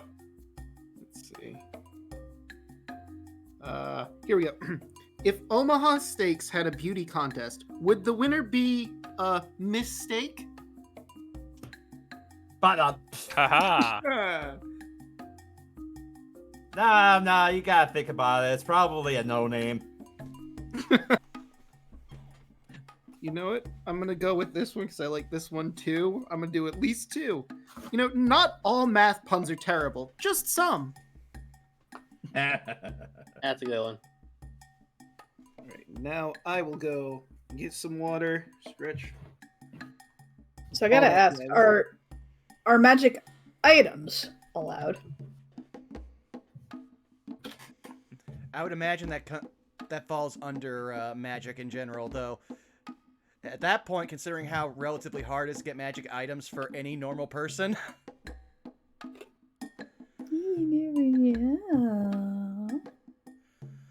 Yeah. Listen, I always err on the side of what is more boring, and then just figure out, oh, we're playing in an actual standard setting. Yeah, that's probably what's the case. Yeah, I might not have thought I would ever play in an actual D&D module, and then I've played in like what 3 or 4 at this point. Mm-hmm. Speaking of which, you guys have no idea how many spoilers we had to avoid. And actually, now that since we will probably be announcing it after stream, I can say this. I am so glad we never touched on the obelisk in front of the fucking Tomb of Annihilation. Yeah. Yeah. We That literally saw that thing and said no. Yeah, fun fact, besides the fact that if we destroyed it, we might not have been able to get out of there, it triggers a TPK encounter. Oh, good. Potentially, yes. I mean, we might have survived. We were pretty good as an all-summoner party, but... I mean, the thing inside the obelisk would have got away eventually, but... yeah, but it was still, I want to say, was it a CR 12 or 13? And we were level 9? Mm-hmm. I thought at that point we were only about to be level 9. We didn't even get level 9 until we got into the tomb. I have returned. Welcome back. Also, I know what was talking to us down in the tomb, and I am so glad we didn't deal with it. That's somebody else's problem now. Yes! Along with that beholder, which I'm surprised no one out of all the people who talk D&D that I follow on YouTube and who spoiled a ton of games for me without me knowing, like, ever mentioned that beholder. I feel like all of them just decided, you know what? Let's not deal with that. I'm pretty sure that's the majority decision, honestly. Fair enough. Also, like, we should be very happy about the Death Curse mechanics because, Adventures League really runs the Tomb of the Night Serpent, well, Thane of the Night Serpent, without dealing with the Death Curse mechanics, and if we had done that without those in play, that would have been a much, much worse thing for us. Like, I can actually remember messaging Milla the night after we found out that he was in this campaign. I was like, are you fucking kidding me? Actually, how many times did I do that to you during this campaign, Milla? Because it was several. Just message me. Are you fucking kidding me? Yes! It's either that or back. no. Son of a bitch, grr. Yeah, several. Why are you doing this? I think the first time literally was when we first met Artus Cimber, because I only knew about him from a vague lore about that ring. And I was like, I did not know that was part of Tomb of Annihilation. And then I just sit back and mourn Wick's passing all the more. Oh, the trouble I could have caused. I mean, that would have made things a lot worse if you were still with Wick. To be fair, if you got that ring as Wick, you would have been a WMD. Yeah. But I gotta get up and use the bathroom quick before we start the races, assuming everyone else is back. Also, Rabbit, I was right. Alcohol has already started to stop the shake in my hand from just relaxing my muscle. Haha! I am also going to quickly run to the bathroom. I will be back. Muscle relaxer is old as time. Yeah, or as I like to call it, blue collar painkiller. Color pink. Oh, shut up. Man, do you know how wrong, many? though? I mean, God, that's funny. do you know how many times I was like, I could try to go to urgent care and see about that premium, or I could buy a 12-pack. And the 12-pack won just about every time. Now it's like, do I need antibiotics for this? Yes, okay, I'm going to urgent care. I mean, it's why they used alcohol way back in the day for pain killing, because it works. Figure. Just not for emotional pain. That's what I had to go to rehab for. Yeah. I can laugh about it now. I return. So, now, the way that this is all going to work,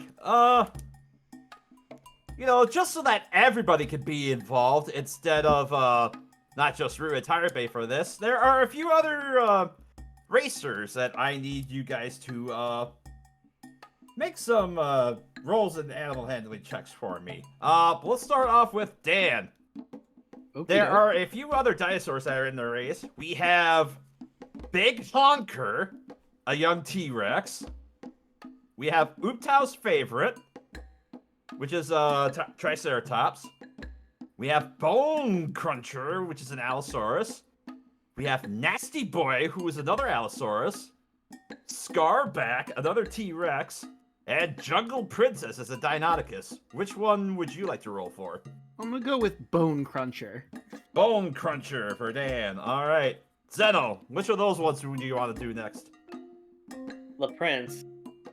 All right, Jungle Princess. Yeah, young princess. All right, so you roll for Jungle Princess. Belize. Or Chaco. No, he's probably still in the bathroom. Ah, I see. Vaughn, who do you want to roll for? I'll go for Ooptow's favorite because that's a Triceratops. That's a chunky lad for a race. That one sounds like he's probably clever. That was gonna be my second choice if Bone Cruncher wasn't there. All right. Rabbit, who do you want to roll for? Because I'll let you roll for one as well as participating in the race. Which dinosaur am I rolling on? Or yeah, you could roll for either Big Honker, Nasty Boy, or Scarback. Nasty boy. Nasty Boy, okay. Sounds like a cologne. Give me a dirty little boy. It's actually a 90s wrestling group. I was about to say that. All right, Caitlin, I'll actually also let you roll for. Actually, no, I'll let you maintain control of yours. Assuming when Chocolate gets back, I'll just roll for the last one. Yeah. Choco, any chance of you being back? He's fried. Dead chief. Rip. Fried. We might as well all just go, and that gives him more time to get back. So what do you want us to roll? All right. Actually, let me just go ahead and make this appropriate music.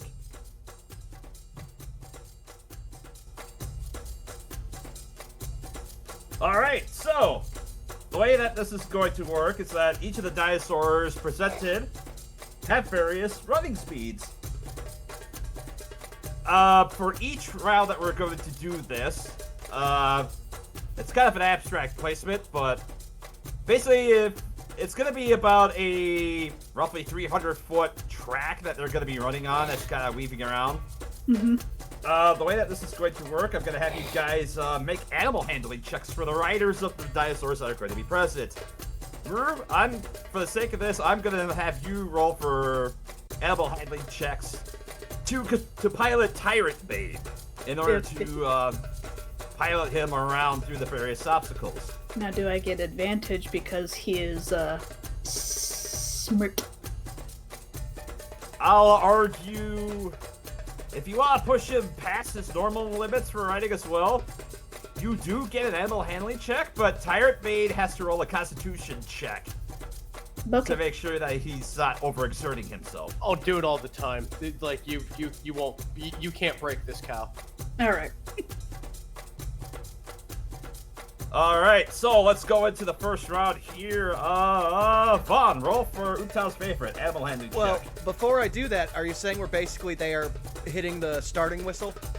Yeah, at this point, you hear a starting whistle as... Okay, then I need everyone that's not Tyrant Bane and Rue, well, not every dinosaur that's not Tyrant Bane, to make a wisdom saving throw.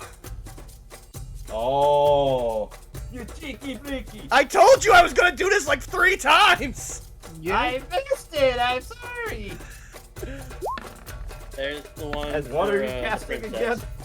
Slow. So anyone that fails a DC, let me double check here, a DC 19 wisdom save. Damn it! Yeah. Their speed is halved. They don't have reactions. They have a -2 penalty to AC, and they have disadvantage on dexterity saves. Basically everything that would be important during a race. All right. Well, are we using our stats or you would use the edible stats, I guess. I would say just roll a straight D20 and then we can add the stats later. It'll make it easier. Yeah. Yeah, I figured. So, also, Enoch, are you going to be attempting to hide this? Because I will require... I will require either a spellcasting check or a stealth check in order to attempt to hide you casting this. Okay. Let's see here.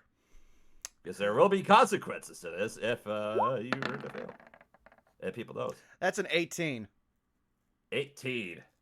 And Enoch's, again, he's just pointing at a 40-foot square 120 feet from the stands, and he's in the front row.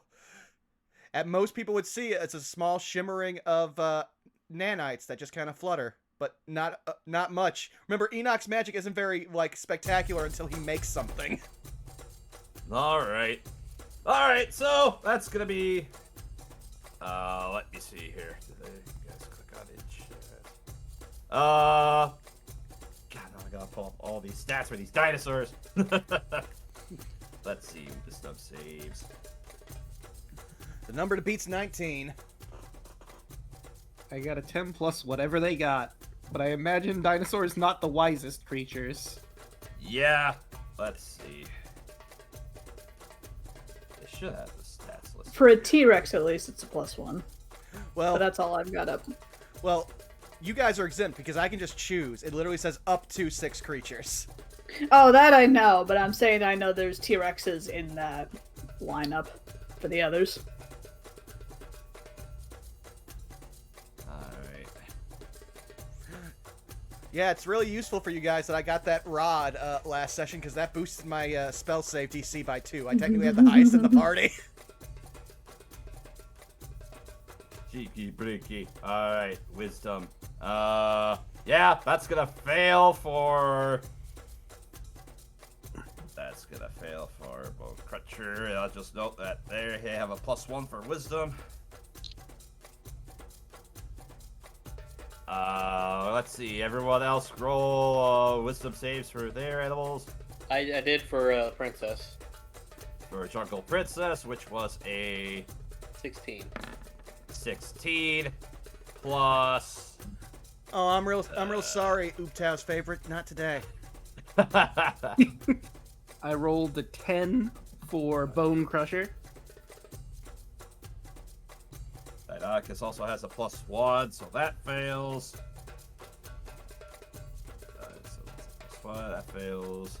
And then Ooptow's favorite fails. So that's a slow.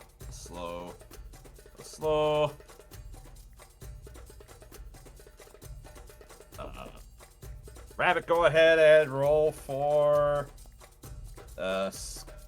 Nasty Boy. 19. 19. So that was That'd be a +1 for 20, so Nasty Boy passes. Wow, you actually have one person who doesn't have half their movement speed. Oh, did you say a wisdom save? I did roll to animal handling. Well, it's the same modifier, so I'll keep that roll. Okay. Well, same stat anyway.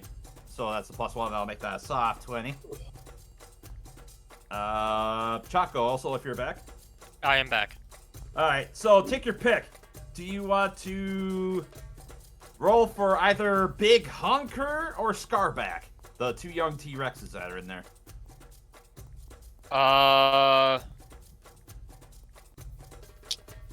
Well, I guess we'll roll for Big Honker. I don't know.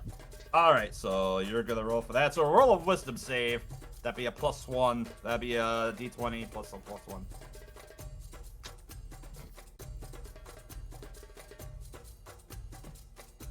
$16. So +1 is a 7. Oh, yeah. So actually, wait. That would be using the T-Rex's stats. Yeah, so just roll a flat that'd be d20. that. Yeah, so just roll a. Actually, we'll use that die roll. So they fail. So they're slowed. And then I'm rolling for Scarback. He also fails, so he is also slowed.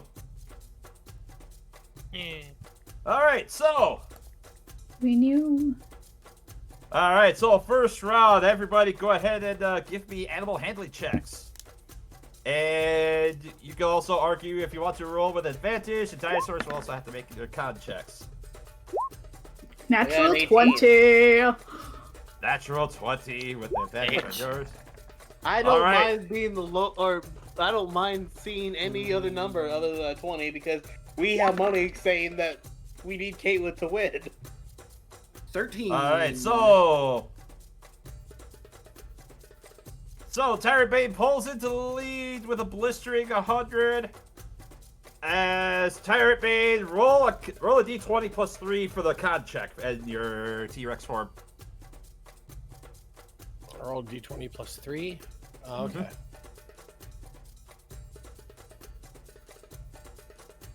Everything went away. 21. 21. All right, you pass your con check. Anyway. So Tyrabay pulls into the lead. Let's see. Chaco was piloting Big Hunker, who, since he is slowed, he's only able to go 50 feet. Alright, so Hunker is at 50 feet. And go ahead and repeat the wisdom save for the dinosaur on him. So that'd be a d20 plus 1. And then... so that fails. Oh. And then... let's see, what else were those headline checks? I thought you were talking to me. Ignore that. You're fine. You're fine. Let's see. Gotta go back to the pages here. Racing stats. Gotta go fast. Alright, so for the Allosaurus. Oh, Triceratops. Let's see. Go ahead and roll, actually, that's 20. Let's see, Triceratops. Yeah, they only get going about 25 feet. Oof. And then go ahead and repeat the wisdom save for Utah's favorite there, Vaughn. This will be hilarious. So what's their number? Because my wisdom save is a +6. I'm just going to use that. It'd be d20 plus 1. Okay, so -5, so that's 15. They fail. Yep, they fail, so they only get 25 feet. And then, let's see, who's next? This is the lead.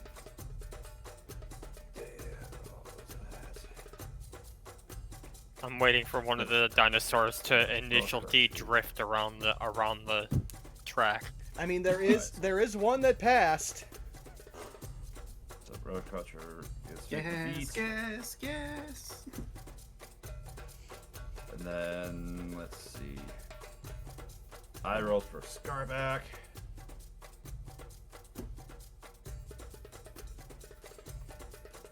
Alright, so gotta check out that. And keep it up right behind you is Scarback. The other T-Rex. They are keeping up neck and neck with you, Tyrant Bane and Rue. Did we not get the extra for the con thing? Oh, Because you got a 21. that is factoring in the pace of the race at this point. So, Okay. yeah, for moving double the movement speed, you can roll it with advantage, but that's where the concentration comes, or the con check comes in after that. So, Okay. Though I would have one question, Milla. yes. How far away from us would I had to double check. Oh, I'm sorry, it's one of the characters I don't actually have the message spell cantrip with me, so never mind. Because if so, I would have just told old Rue that's your only competition. I mean, Yep. I have message, so I could send it out. Well, then as long as they're within, I think message is like 60 feet. Might be less. Let me see. So, Message. let's see. Message is 120 feet. So yeah, you can let them know that's the only one not affected by the spell. Right. Dan will shoot them a quick message. Alright, so... Nasty Boy goes 40 feet, but he is all tuckered out, and he is effectively out of the race. Oh, poor baby. Poor Nasty Boy. Who am I? Sleepy dinosaur. Your princess. You rolled a 19 on Hamilton. The problem was that we never had enough creatures for me to cast this on anything after a certain point in the dungeon, so I just kind of sat on the spell. But now... Yeah. Alright, so the Jungle Princess is Eroticus. They get 30 feet. And, yeah, let's just go right down the line. Vaughn, you said, Utah's favorite failed to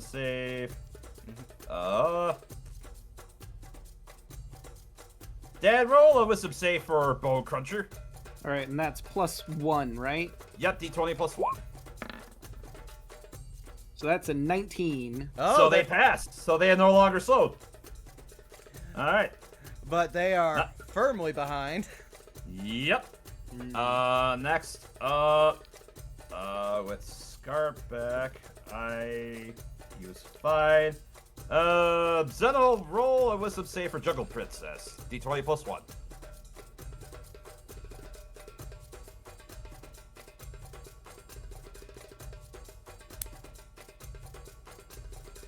Zeno. That is a 7. So they are still slow. Alright, so they just as good. Alright. So that's the first round. As you're kind of making around. Again, as Tyrant Bane and Scarback are neck and neck going into the first turn. Go ahead and everybody make animal handling checks. They're still in the race. Rabbit. Nasty Boy is out. Okay. 23. Poor Uptown's favorite. With advantage, 24. Oh.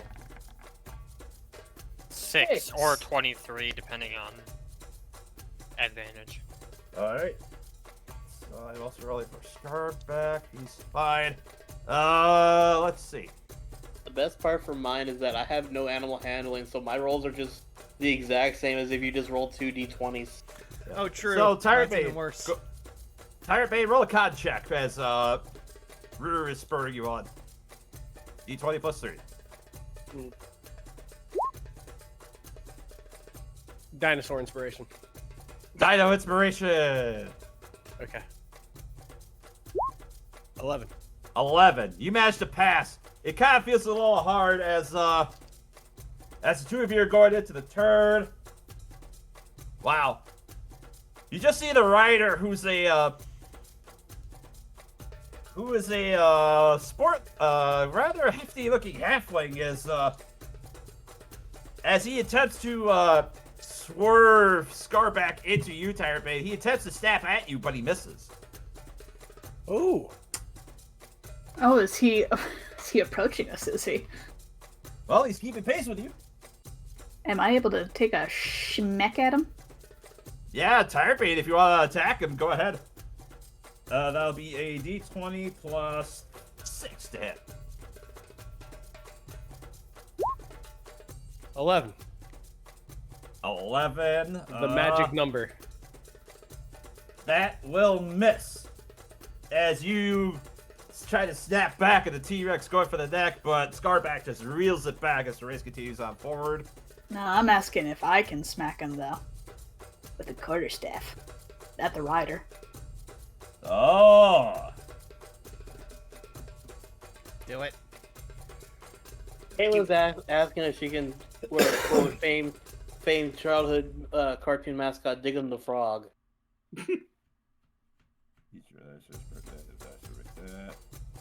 For the sake of simplicity, I'm just gonna argue that you're kind of busy holding on to the race.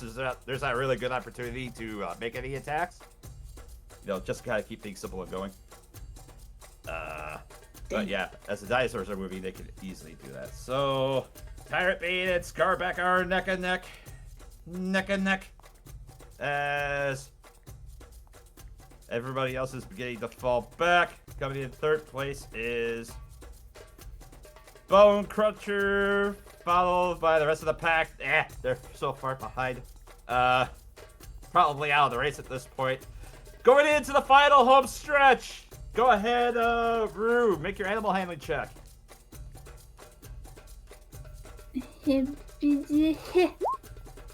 27 with advantage. 27. Rabbit, make your con check. 12. 12. As you're going into the home stretch, the portly halfling is just keeping spurring on the T-Rex, but Brewer, you see out of the corner of the eye, you see Scarback stop as he begins to thrash around with his muzzle, or with his rider getting distracted, and you see there's quite a commotion going on behind you as you and Tyrant Bane cross the finish line in first place. Eh. Yes. All right. As the chaos kind of unfurls behind with the T-Rex going berserk, it takes quite a bit in order to get all going, get him either subdued or calmed down for the sake of brevity, and yeah. So, whatever you guys had bet on newcomers through a Tyrant Bane, it is a 1 to 9 payout. So 9 times what you have paid is what you get back. 9 times 500. Oh yeah. Oh yeah. Plus everything else everyone else bet. So that's 4,500 gold. Jesus. At this point, I'm going to assume you're going to be outlawed from racing. We'll just keep doing this over and over again until we crash the economy. It's foolproof. All right, so let me just. No, that's until someone tries to break Tyrant Bane's T-Rex knees. It's true. I just realized if we do this, coupled with the fact that I can make bugs sell really quickly and easily, we could just destroy the economy in 2 different ways. I should also point out we should destroy the economy because we are trying to make nice with the trade princess. True. I just wanted to point that out as a thing that we could potentially do. I now have 4,042 gold. Let's see. I just converted it to platinum for 450 additional platinum. Enoch will just be like, "Kids, did you have fun?" Oh, it's awesome! Shame about the other dinosaurs are so slow, though. They were boring. Yeah, I feel like that was a one-time thing. Maybe if we come back next time, they'll be a lot faster. Enoch will say as he just takes the kids off and lets everyone collect their winnings while he's just like, You promise? Oh, I don't just promise, I guarantee it. Don't say damn.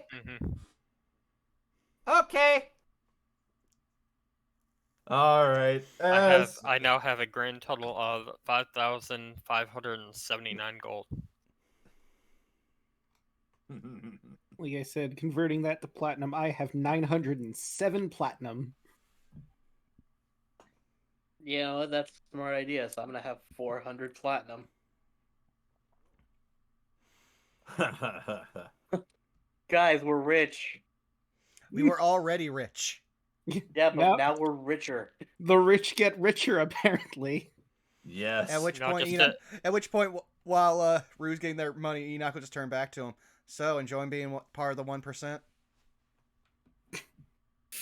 Who's you talking to? Rue. This is the one way he can needle Rue, and he's going to enjoy it. She just slowly turns to him, and then she just slowly smiles. Are you prepared to have more pets? You're paying for their food, so. Well, it's a good thing I have these winnings now, don't I? And just think. And she puts her hand slowly on his shoulder. You helped make these pets possible. Thank you. That sounds so menacing. The bad thing is he can't even argue because that is exactly what happened. Like he's trying to be all cocky, and then he's like, "Oh shit, she's right." No. Enoch is just gonna give back Rue the straight lipped like look and just go, "You are slowly becoming as tolerable as the princess. I hope you know that." I'm sorry. When Ruth said that, the only thing I just imagined the JoJo menacing kanji appearing all over her. Meanwhile, Enoch has like Joho in one arm is holding the hand of Straw Bundle and just like judging like bad parent. as he then starts leading them back towards the house. He'll let you settle up with all this stuff later. Meanwhile, the princess just sneezes and she doesn't know why. she'll probably take it as a good thing, and Enoch is just going to sigh and again lead the children back. And I assume that, Rue, you eventually lead Tyrant Bait out of sight so you can Yep. drop concentration on Polymorph. Yep. Alright, so you're dropped out of sight, and you drop concentration, and Tyrant Bait, you return to your bully self. That was so amazing. Oh, what a story for back home. Above game, I was expecting the split moment that Tyrant Bane crossed the finish line. He turned back into Minotaur. You know, I was expecting it to go neck and neck up until the writer failed to check so hard that Scarback went berserk. Otherwise, that would have been a literal photo finish. I was hoping that Bone Cruncher would catch up to get at least third, so I'm pretty happy with the results. Not only did Rue and Tyrant Bane win, but the guy I was playing with got into the top 3. Just horse style bucks off the rider and kicks him into a nearby building.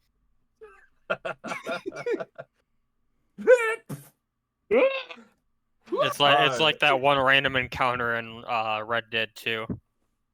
I know what you're talking about.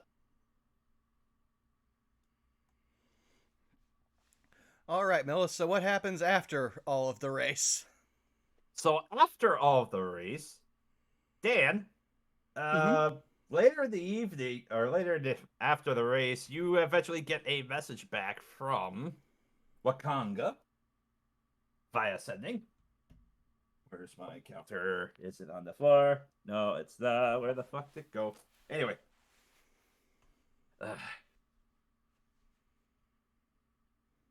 I have conversed with Emerza. She has seemed rather receptive to the idea with Moxrani. No meeting is necessary until tomorrow's council with the others. And the message ends. All right. Dan will gather everyone and let them know, and then, unless anyone wants him to say anything specifically, we'll send a message back to Wakanga. Enoch could just be like, nah, we really just want to have a meeting with her. Sounds good. All right. We'll see you tomorrow then. Rest well. It's going to be a big day tomorrow, I'm sure. All right. And for the sake of brevity, you guys managed to get all arrested. Tyrant Bane, you seem particularly tuckered out after, even though you were polymorphed in the form of a T-Rex, that was about the hardest you've ever sprinted in your life. Oh, great workout. Amazing workout. Since you weren't able to bet, did you want half of the earnings? She says that she just kind of waggles her very, very full coin purse. I didn't really have any need for money. I honestly, you really wanted to help out the animals here. I think that will help do just that. She smiles. Very well. Figured I'd make sure to be fair. Oh, of course. Although, if you do happen to find something neat, let me know.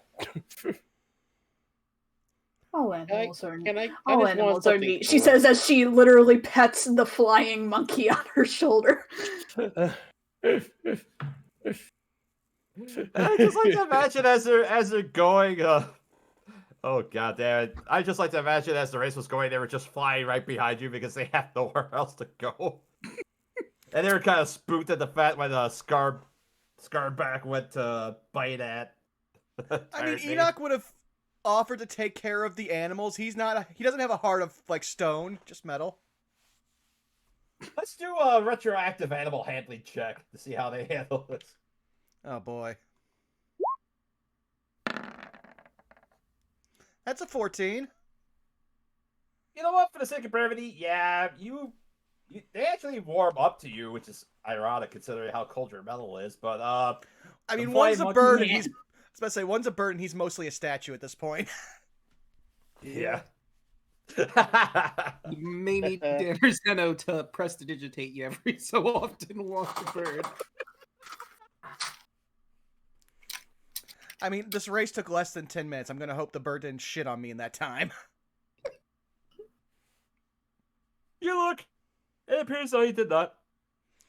Groovy.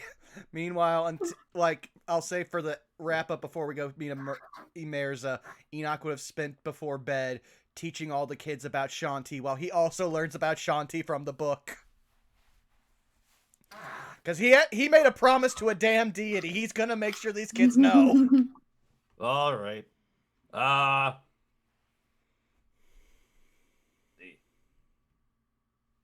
As the kids are kind of sitting in on your lessons for religion and Shanti, they basically just absorb every single thing that you give them. I kind of rolled for them when they rolled a natural 20.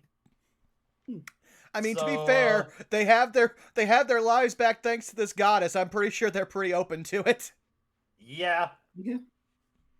Thanks, God Mom. Oh Lord, they have two moms, two dads. These kids have the most modern family. Two moms, two dads, bull uncle. Yeah. I can't believe we're a polycule with Shanti. Enoch will just stare back. No, because remember, he's a teenager. And don't forget the twin uncles. Points over to Dan and Dave. Does that make me the vodka uncle? Yeah, you're the cool mock uncle.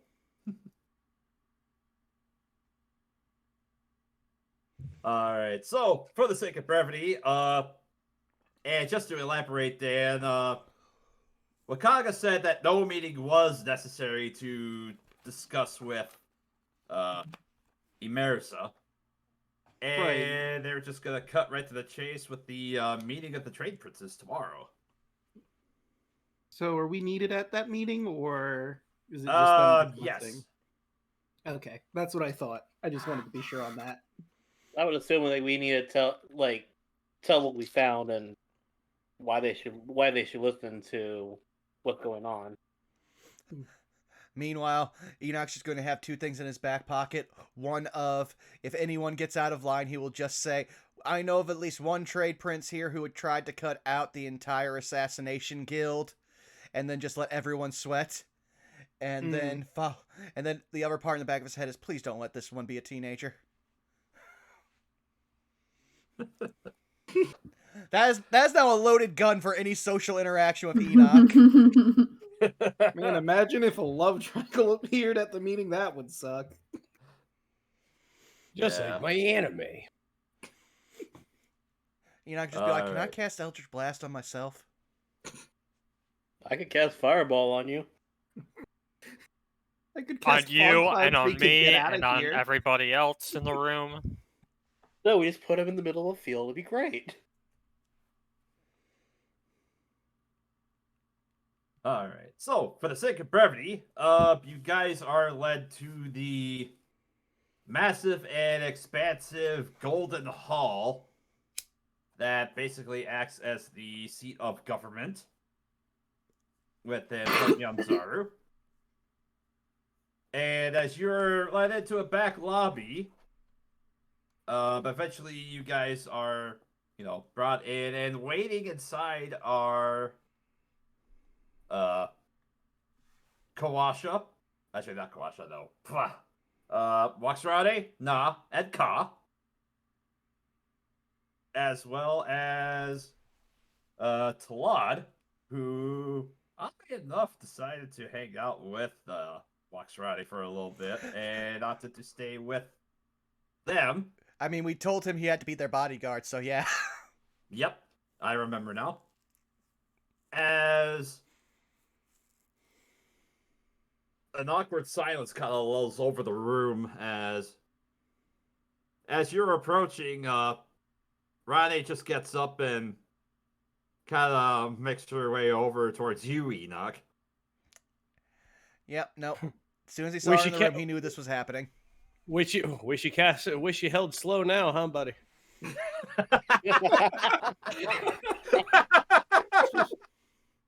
No, he's just really wishing the teleportation circle didn't take that long to make.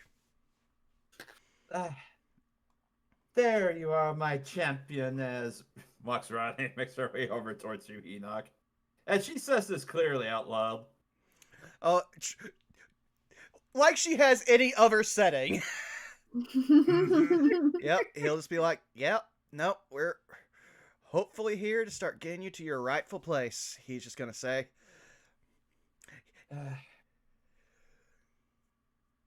We'll see how the meeting goes. Well, for their sake, I hope they certainly follow through with it. My kingdom awaits. I mean, to be fair, if they didn't go with it, I would probably walk in there and force them to. It's been a very long time. Not out of love, but because I'm tired. Very, very tired. I was gonna say, I was just waiting for her to be like, I'd like to see that. Yeah, seriously. Waggles like. Waiting for the whole peanut gallery, the rest of the party go, ooh. Ooh. No, meanwhile, Zeno. I like it when they're forceful. Oh, I love it when you're forceful. Zeno just is just there. Hello, or good morning, Your Majesty. Biggest shit-eating grin on his face. Hello, Zeno. It's good to see you again. But, well, it's been an interesting few days. Truth be told, well, Wakaga's accommodations were up to my standards. It did feel rather lonely when I was there. I can imagine so. I mean, you didn't have anyone else to talk to other than your brother. No offense, Your Highness. None taken, as she just kind of gives you a stern look, and Nah just kind of sheepishly nods down, and yeah, it's weird that the whole time that Na's been here, he's still been wearing that bird beak-shaped mask. As he really decides to take that off, and then he just kind of sheepishly nods, like, oh, not taken at all. I'm gonna say, since Zeno has distracted Maxrane, Enoch will just shuffle over, seeing him like droop a little, and just be like, "Hey, want a banana?" Because at this point, he just assumes most kids like bananas. I was rather light on my breakfast, so thank you. As he goes to grab the banana, and you see him as he grabs the banana, he actually peels the banana from the bottom. Enoch's just gonna look. me. Enoch's just gonna look on, confused, and marvel. Huh? What? Did you not know how to peel a banana? This is how you peel a banana. To be fair, I did not know bananas existed until about, thinks back, 6 months ago. So yeah, I assumed it was only the one way. Huh? Nifty. I can see where you make the confusion. I mean, you would think that with this handle up here, you would just grab that, but no, if you peel it like this, and he kind of folds the banana back up just to kind of mock and peel it back, you get more of the banana from on top of here. Fascinating. Enoch will show genuine interest while thinking back in his head, I don't have to eat anymore, but at least I'm learning. The more you know. At this point, you have a large contingent of Chult guards in shields and Yakuwas kind of make their way through the audience chamber, and you see them kind of nod and say, follow us to the chamber. The meeting's about to begin. All right, Enoch. And... Oh, go ahead. Oh, go ahead. No, it's fine. Go ahead. And as Ronnie, you just see her kind of perk herself up. Well, it's time to show them what we're made of, right, brother? You have this, sister. As she begins to walk forward and follow the escort along with Ka. What did the rest of you do? Follow them. Yeah. All right. I will Damn. follow with them. This is my right. Never trust politicians, especially ones who didn't want to give up power. Especially when, collectively, we are more powerful than this entire city-state right now. Yeah. No, like we have two people that alone that could easily wipe the entire meeting with just 2 attacks. Yeah. All right. So, as all of you are led into this grand audience chamber, with Moxrade, Ra, and Ka taking point, as the escorts usher you to a row of benches that are towards the front, and you see like this massive hall. You know, you guys know how in Phoenix, right? You have like you have the judge's pulpit, which is considerably higher compared to everyone else's. Yeah. Imagine that pulpit is there, but it's considerably a lot wider, and it's kind of built into the balcony of this audience chamber. And as you go to sit down, you see one by one these people all begin to emerge, and I'll go ahead and grab their handouts. Oh wow, we've only ever seen 2 of them, so this will be interesting. True. Now the courtroom theme from Phoenix Wright is playing in my head. Oh, you're just not playing that soundtrack in general like I am right now. I wasn't. You should change that. It'll make things a lot more interesting. All I'm gonna say is this: when you have Tasha's otherworldly guys, you have the ultimate objection. So. Mm-hmm. The first that you see is a middle-aged Chultan woman with sporting reds and blues, and even from where you're standing, you see that her face is very well worn with battle scars, as she also sports dreadlocks with golden beads attached at the ends of the dreads, as well as a rather lavish-looking necklace. The next one to enter is an older Chultan man sporting greens and oranges with a skull cap which matches the ensemble. Oh, I am 110% behind this guy. I like that dude. The next one you see, Like, that's the guy you meet in New York Deli who's going to tell you some stories about life. Yep. the next one is a face that most of you are familiar with, save for Rue and Tyrant Main. Hold on a sec. Ooh.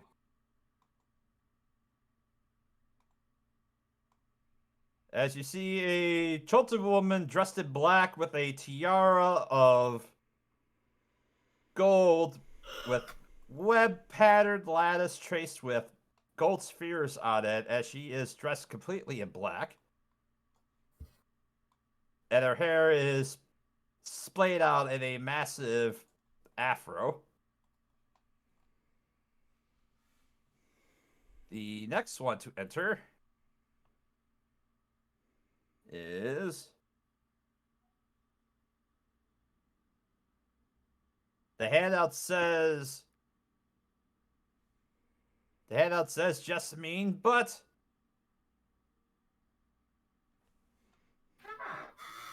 you see a younger Chultan woman with modest short hair, dressed in browns. And instead of like a gray streak in her hair, just imagine it is all black. And again, I'm going to need you to define younger before Enoch starts sweating. In her mid-20s? Okay, phew. Though at this point, I'm going to say Enoch's. I'm going to have to say probably at like a college freshman. Eventually, you do see Wakanga make his way out.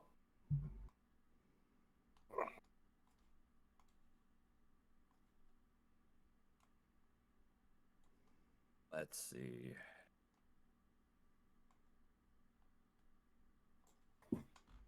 You see a slightly older Chultan man with salt and pepper beard, dressed in blues and oranges, appear next.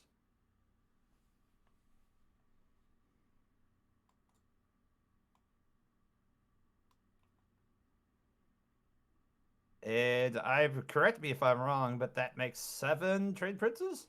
I see 6. Yeah, 5, 6. Yep.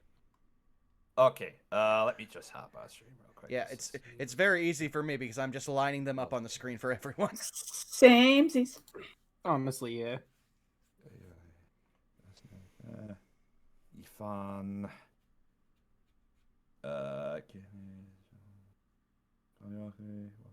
Oh, right. The last one is an older Chultan woman. As I go ahead and grab hers. Also, this whole time I was miscounting the trade princes. I thought there was 9 of them.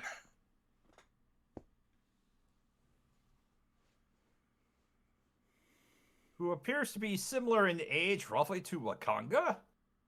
As her hair is in dreadlocks, which is tied back, dressed in blacks and oranges, wearing a neck scarf.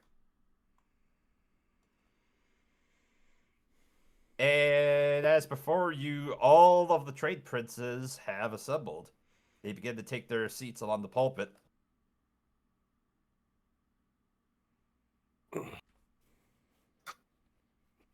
Wakanga, at this point, begins to speak. I call this meeting of the trade princes to order.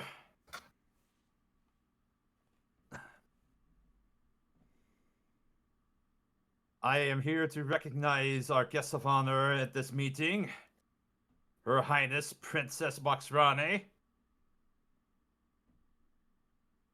As Rane kind of looks up and steps forward, and she nods. The older-looking Chult, who was dressed in greens and oranges. So this is the Queen Apparent, as it were.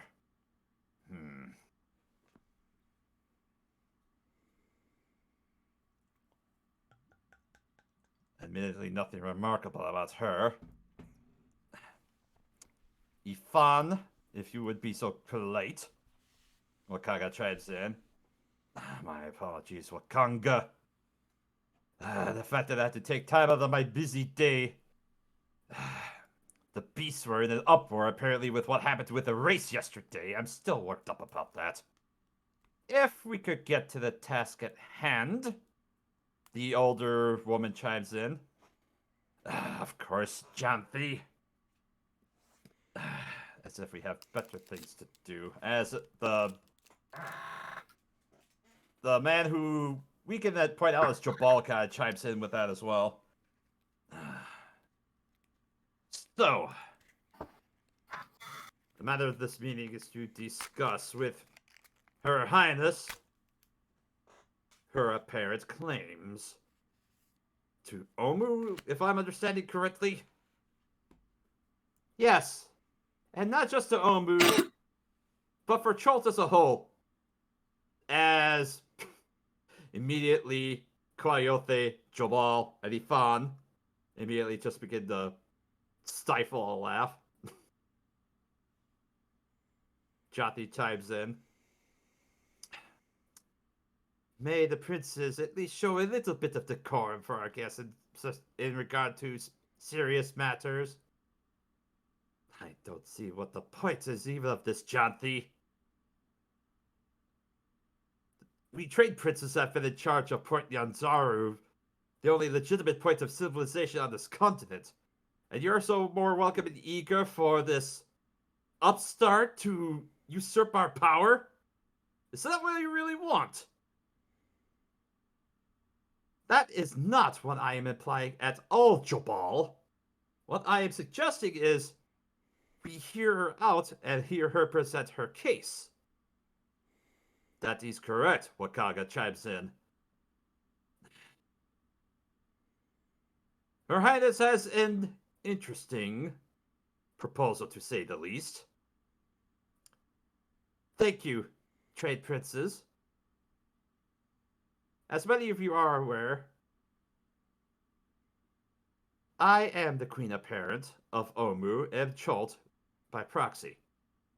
Now, thanks to the aid of these adventurers, and she kind of turns around, and you hear in your head, Enoch, and especially you. Enoch was originally, the second she said these adventures, he was just going to give a half-hearted wave, then just tight-lipped smile of just, yep, she's in my head again.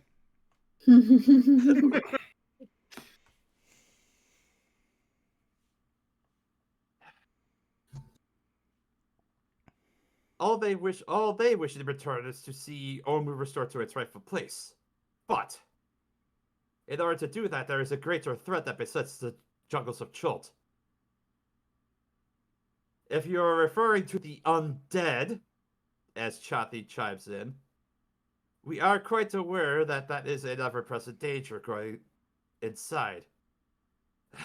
Undead have besieged our walls many a time in our reigns here as trade princes, and even with our fathers and our fathers before them. That is not the only threat that besieges us.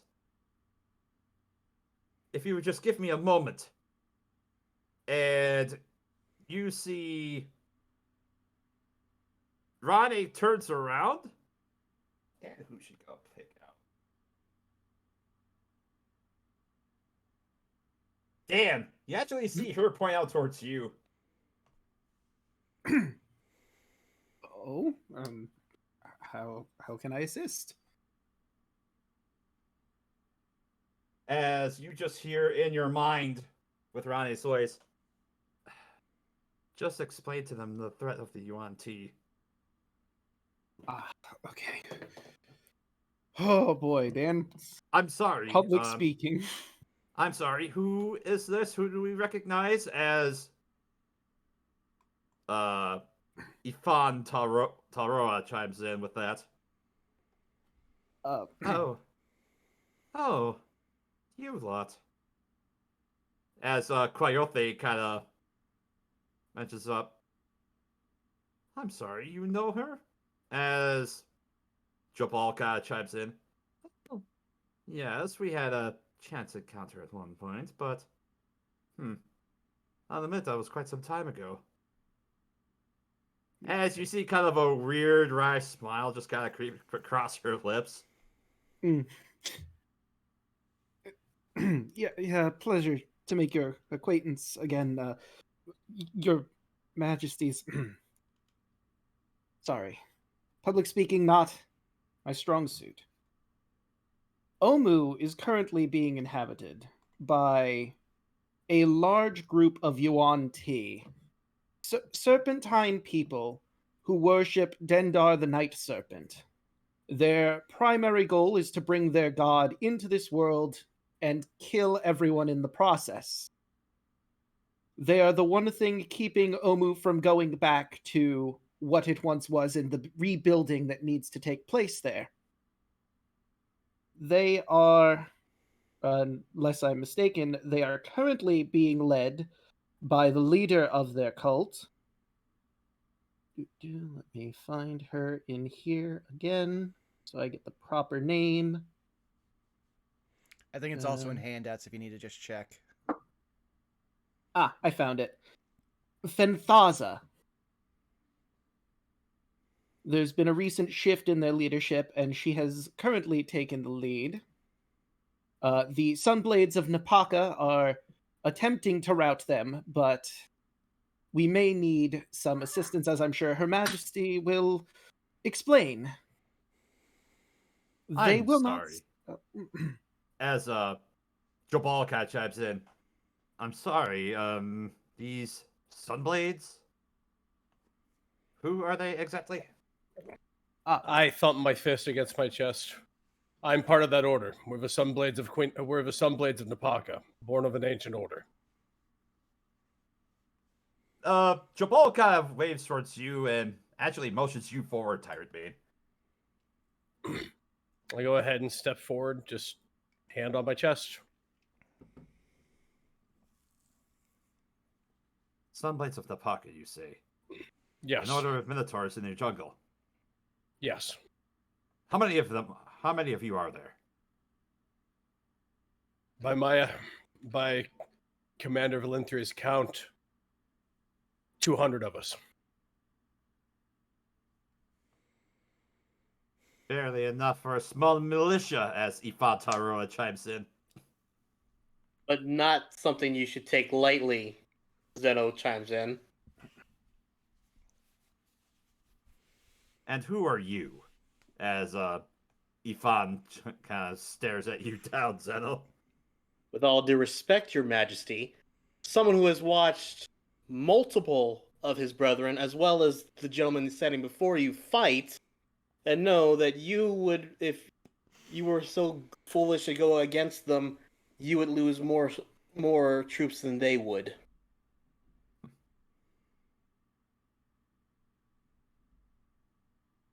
Like anyone listening to Xenos, here's a weird confidence you wouldn't have like pegged for him at this point. Because like above game, he knows that this is all just petty squabbling. Like these guys have no right to stand on. I mean, you said confident, but then I just remembered you also still have Waka floating behind you because we can't get rid of him. Oh yeah, Yaka. We just keep forgetting he exists, much like Dave or Ka. Yeah, we have he's ways. just like, I know Dave he's is like there. confident. No, he's not. He's just kind of going on and just kind of jumping them out. It's just like, you sure didn't seem that confident when we were dealing with Assyria. Yes, well, the difference between this and that is that I actually don't really fear death in this situation. Because they can't kill me for telling the truth. We're in a court after all. He looks over at every single one of the princess with a cocky grin. My entire playthroughs of Civ 5 would have to argue with you, but... As Ifan kind of looks at you, is like, forgive me for my outburst, Mr. My name is Zeno Armstrong. Mr. Armstrong. But forgive me, as even if these Sunblades were as capable as you claim they are, the truth of the matter is that Omu in particular lies hundreds of miles to the southeast through swarms of undead plague jungle. Actually, it's about a step away if you just give me a, what was it, 20 minutes? I think it was believe 20 so, minutes, what you yes. said, yeah. Oh, as Jabal kind of chimes in. Trade pinch says, May I present this one to you? I wave at Enoch like, come here. Yeah, Enoch just steps forward. He went from like the jovial like half smile to now he is thoroughly already tired of this. This one is named Enoch. He possesses wondrous abilities. He created a teleport nexus. It is true for what he has told me. He tells me that he has laid a teleportation circle right within the heart of Omu, as Wakaga chimes in. This is And it's all thanks to him, as he points to you, Enoch.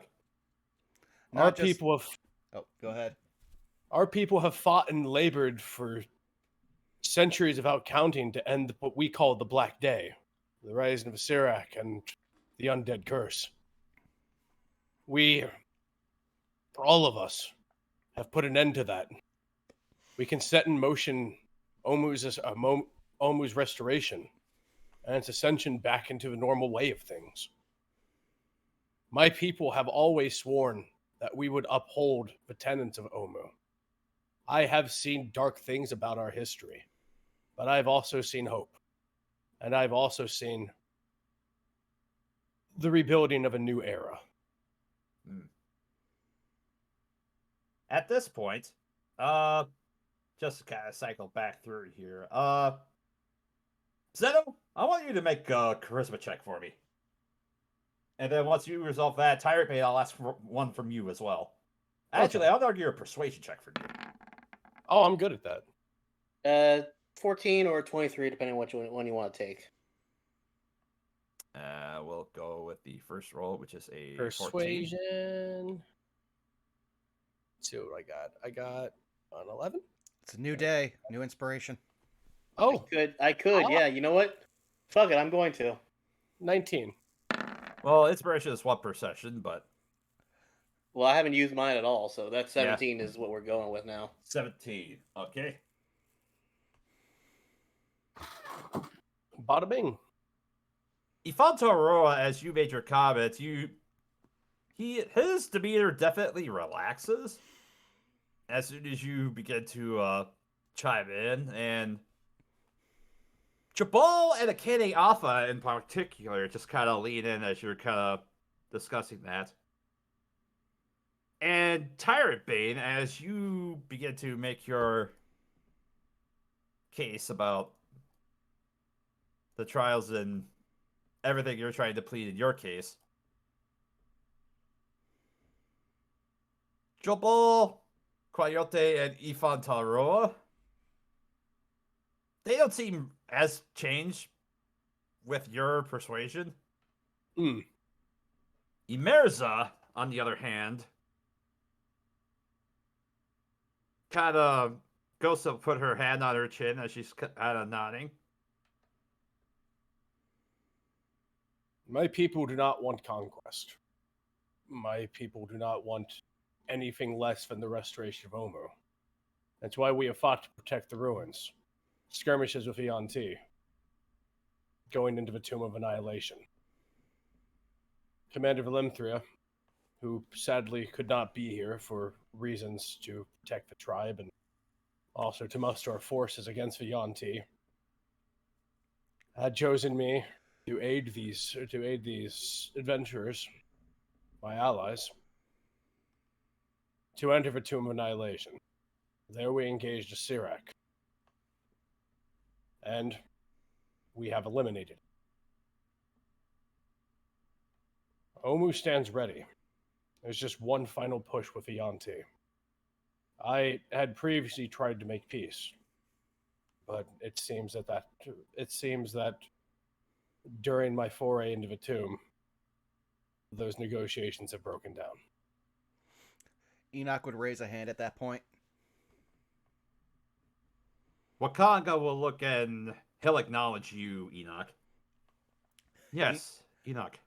All right, I would like to just point out just a few things to make this easier for all of you. Right now, you sit at what is currently the heart of power of Omu, but if you do not deal with the Yuan-Ti, it will just be a breeding ground for them. In the time since we first encountered them, they've already ballooned their forces by 1 to 200 by kidnapping humans, and he will gesture throughout the room at all of the humans currently. They have converted into Yuan-Ti thralls. If they are left unabated, they will become a force that no one can deal with. I should also point out that I know that you're all suffering under the Flaming Fists. And, well, from what we've seen of their capabilities, 50 of Tyrant Bane's order could easily rout their entire fortress. Meaning that if you ally with them, you will no longer have to deal with their colonizing bartering, where they force everyone to take the riches of Chult and line their pockets. They will have to bow to you. And finally, not only do I have a teleportation circle to Omu at the heart, with just outside of the Yuan-Ti stronghold, I also have a teleportation circle to Hisari, the current cradle of the Sunblades of Napaka. With roughly 30 minutes time, I could create direct transit lines between here and those two locations, basically making trade throughout the entire continent of Chult a matter of steps rather than a matter of weeks to days. If you want to keep your power, you're going to fight the Yuan-Ti. And if you want to keep it away from the Flaming Fists, you will ally with the Sunblades of Napaka. This, and he will gesture to Moxrane, is the rightful ruler of all of Chult. And all they ask is that their seat of power be restored, and that you continue to do what you already do in enriching Chult. This is not a debate. This is basically just how we have to survive. And then he is just going to sit there, and he is going to give them all a look of, don't make me raise my voice. Then I will also persuasion chime in check again with a- on that, real quick. And you must, and this might tickle your fancy.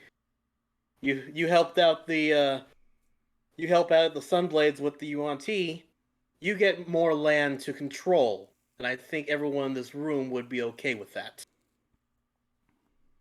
Enoch, I'll allow you to roll a persuasion check with advantage. Can I roll intimidation? Because, like I said, he's Or literally choice. Either way, yeah. yeah. Because that's with the only one he advantage. has proficiency in. Sure. That's a 19. 19. This is not up for debate. You are doing this. As you're pleading your case at this point, I would say stating, not pleading. stating, arguing your case, Jabal and Akede Alpha in particular are really keen and kind of nodding, and you actually see the two of them just kind of lean back in like a quick startled amazement at your argument. And Jabal in particular kind of turns to Akede Alpha and says, "It is true, I must admit. With the Flaming Fist, all they do is take their cuts from my guides as the companies travel through.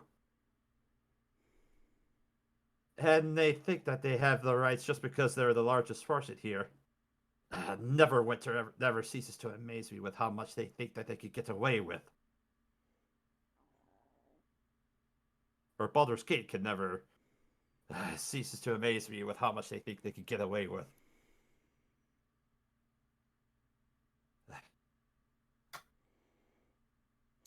Oh, And Ifan just kind of sits back and continues to keep his arms crossed, as well as Kwayothi.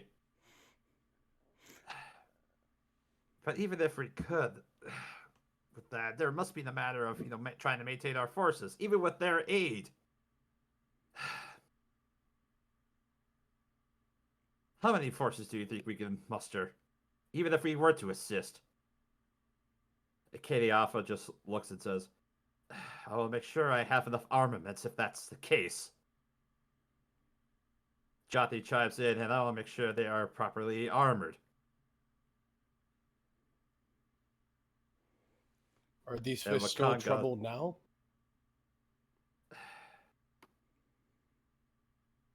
We need time if we are to do that, but even if this is up for discussion. Wakanga kind of raises his hands up. I am moving for a motion to vote. All in favor of mustering our forces to deal with the Flaming Fist, say aye. Wakanga says aye. Akede Alpha and Jobal, aye. Jonthi says aye. All who say nay.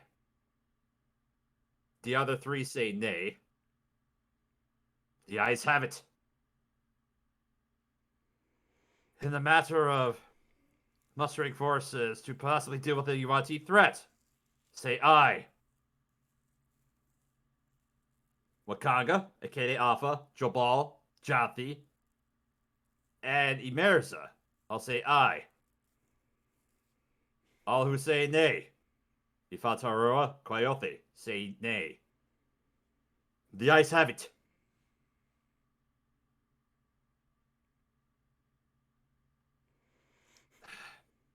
Ifataroa just looks at it and says, damn it. I'm not going to be happy with this. well, you could be depressed or dead. Make a charisma check at that.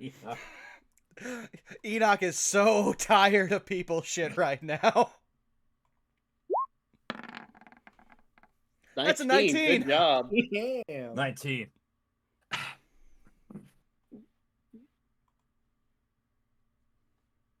We're going to need more meetings in order to discuss what we could possibly do in this regard.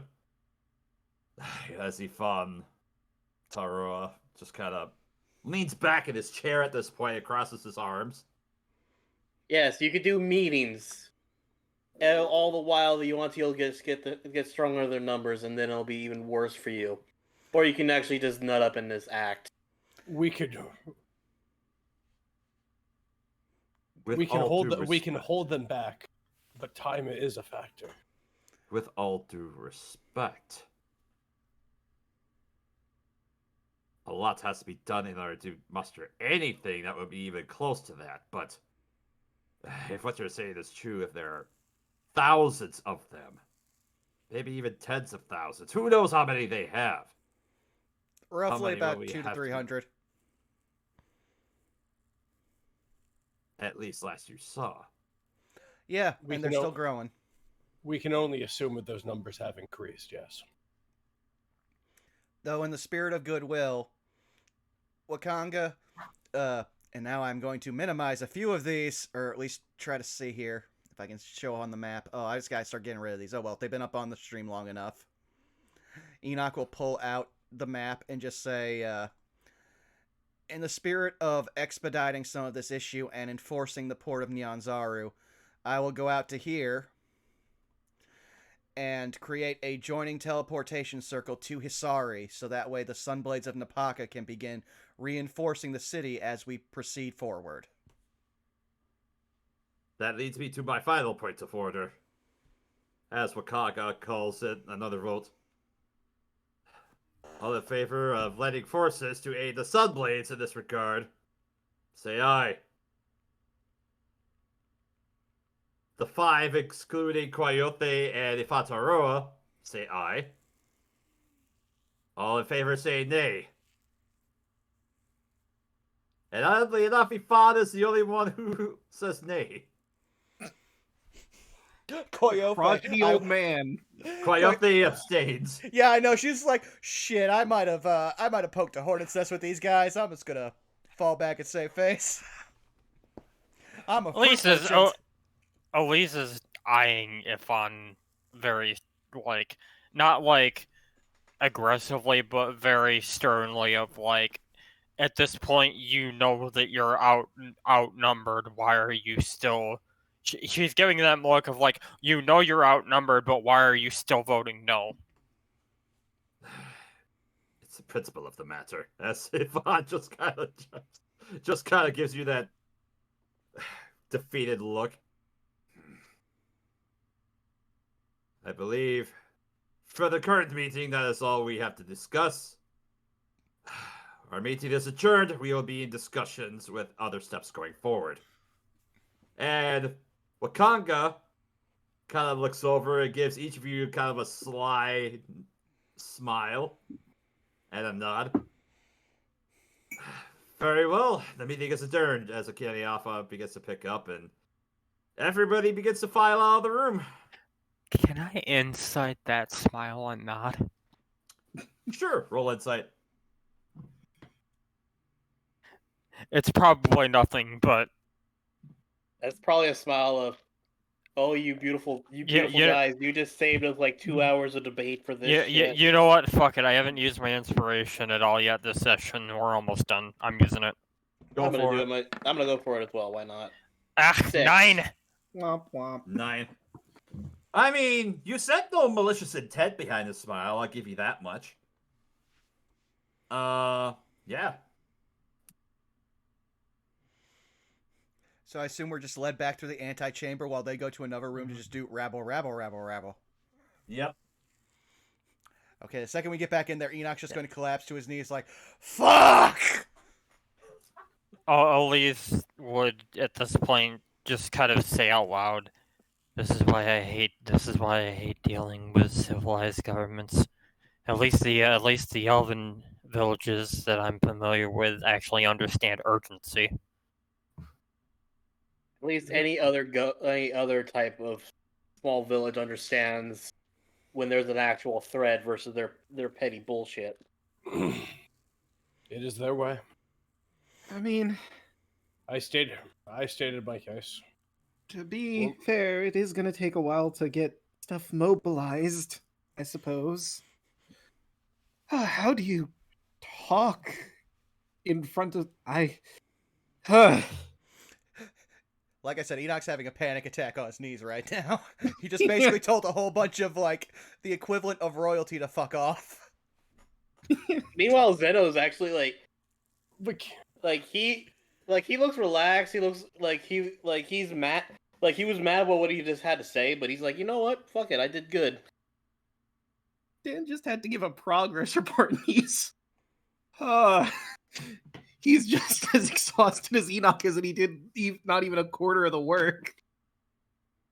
Look, my friend, public speaking is not for everybody. If it was, then, well, I don't know what would happen, honestly.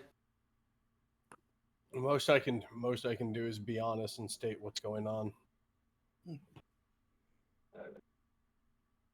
The trick is just being honest with everybody and just or telling them right away like what's going on, and not letting them try to get their point across if you know their point is wrong. Right. Everyone has their own reasons for doing it. Enoch's using his water skin as a paper bag and deep breathing. We're so close to the end. I'm just, well, anxious. All right, Enoch, you hear in your mind as think fast as you hear Rade come up. Does a 6 hit? Yeah, 6 does not hit, but he will immediately. But I'm gonna say they have like advantage because he is immediately just turned. He is going to do like me in a story I might share later, where he Wow. just heads up and turns. As you look up, you see Ronnie go and lean in for a fast kiss, but you just managed to dodge out of the way. Well, no. Like I said, they have advantage, and at this point, I'm just gonna say it happens. Enoch just That's- turns up, that's- looks. Oh, it's kind of awkward because even with advantage, he rolled like a 6. So it's kind of like that weird awkward kiss where it's like tooth-on-tooth contact. Enoch's eyes are just wide, just like, oh. Enoch.exe has stopped working. So That syllables was- and sentences, Enoch. That We was all- amazing. As you just see, Ronnie just holds her arms around you. When he said that, I'm like, we all heard the Windows 10 or the Windows XP blue screen of death sound. Yes, exactly. Yep, just not moving. He has tonal, emotional, anxiety, every kind of whiplash except physical. Honestly, her radiance's words do ring true. I've actually never seen you get so heated. Exasperated, yes, but nothing quite like that. Enoch, I nudge him.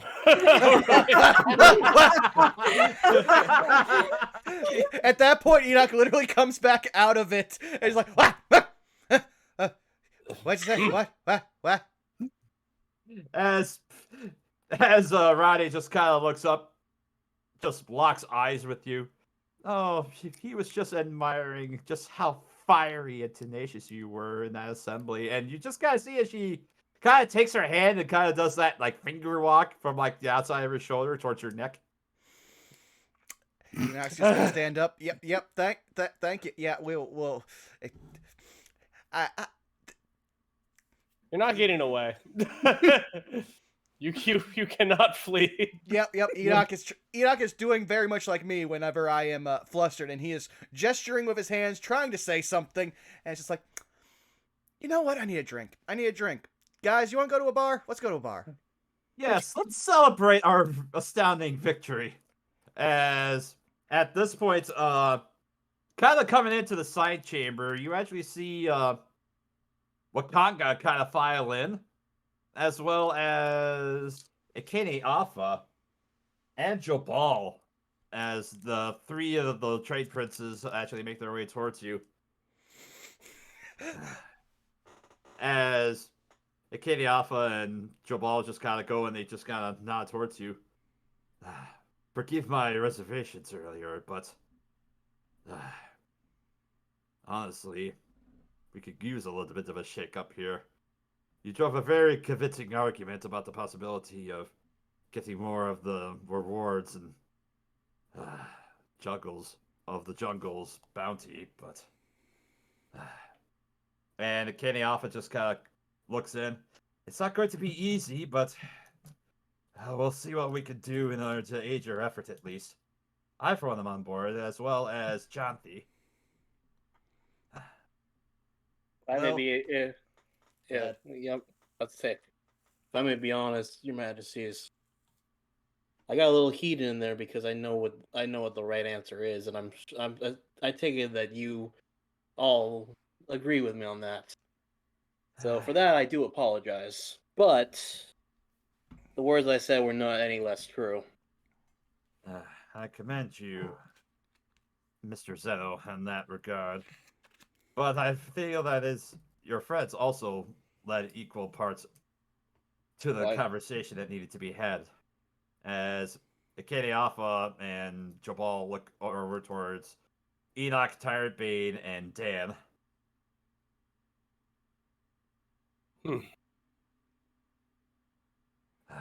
But as noble a cause and as righteous as this cause is going to be, it is going to take some time and effort and money. As Akane Alpha just kind of turns over to Jabal. Well, we do have that in space, at least. There's going to be so many more meetings of what we're going to have to do. I mean, Elise jingles the 5K in her coin purse. Gonna need a lot more than that, my dear. I mean, It's a start at least. if I'm being completely honest, if you give us a day, we could easily, like, if we wanted to, if we didn't need their numbers, we could route the entire Flaming Fists, like, fort from this land. Though we could go over there and knock them around until they figure out which side's the winning side. Just throwing it out there. I kind of want to hit something today. I was gonna say, just send me, you, and Dan here, Enoch, and we could probably do everything by ourselves. I mean, we want Tyrant Bane there. They need to know that the Sunblades are the actual fighting force of this country. Yeah, you know, that's fair. Tyrant Bane looks over like Linda from Bob's Burgers, just sort of, just for like a second. I mean, you need to understand, out of all of the people, he doesn't give a Enoch does not give a shit about the people of Port NYANZARU. He is trying to get Omu back for the, Omuans, which is primarily the Minotaurs, because they were the nicest people to him in this entire country. Yeah. And also, they're the most readily, available to be like, yeah, no, Shanti, Onk and Shanti, we're good. He has a deal to make. No, that's fair. Above game, Zeno's whole motivation for this is he wants this over so he can go home. Mm-hmm. He realizes this is the last step. All right. Well, as everyone else kind of looks to what may be happening in the coming days, 10 days, months, maybe? Who knows how long that's going to take in the future. But in the meantime, we cut to the present as everyone begins to make their way down to Kaya's house of repose.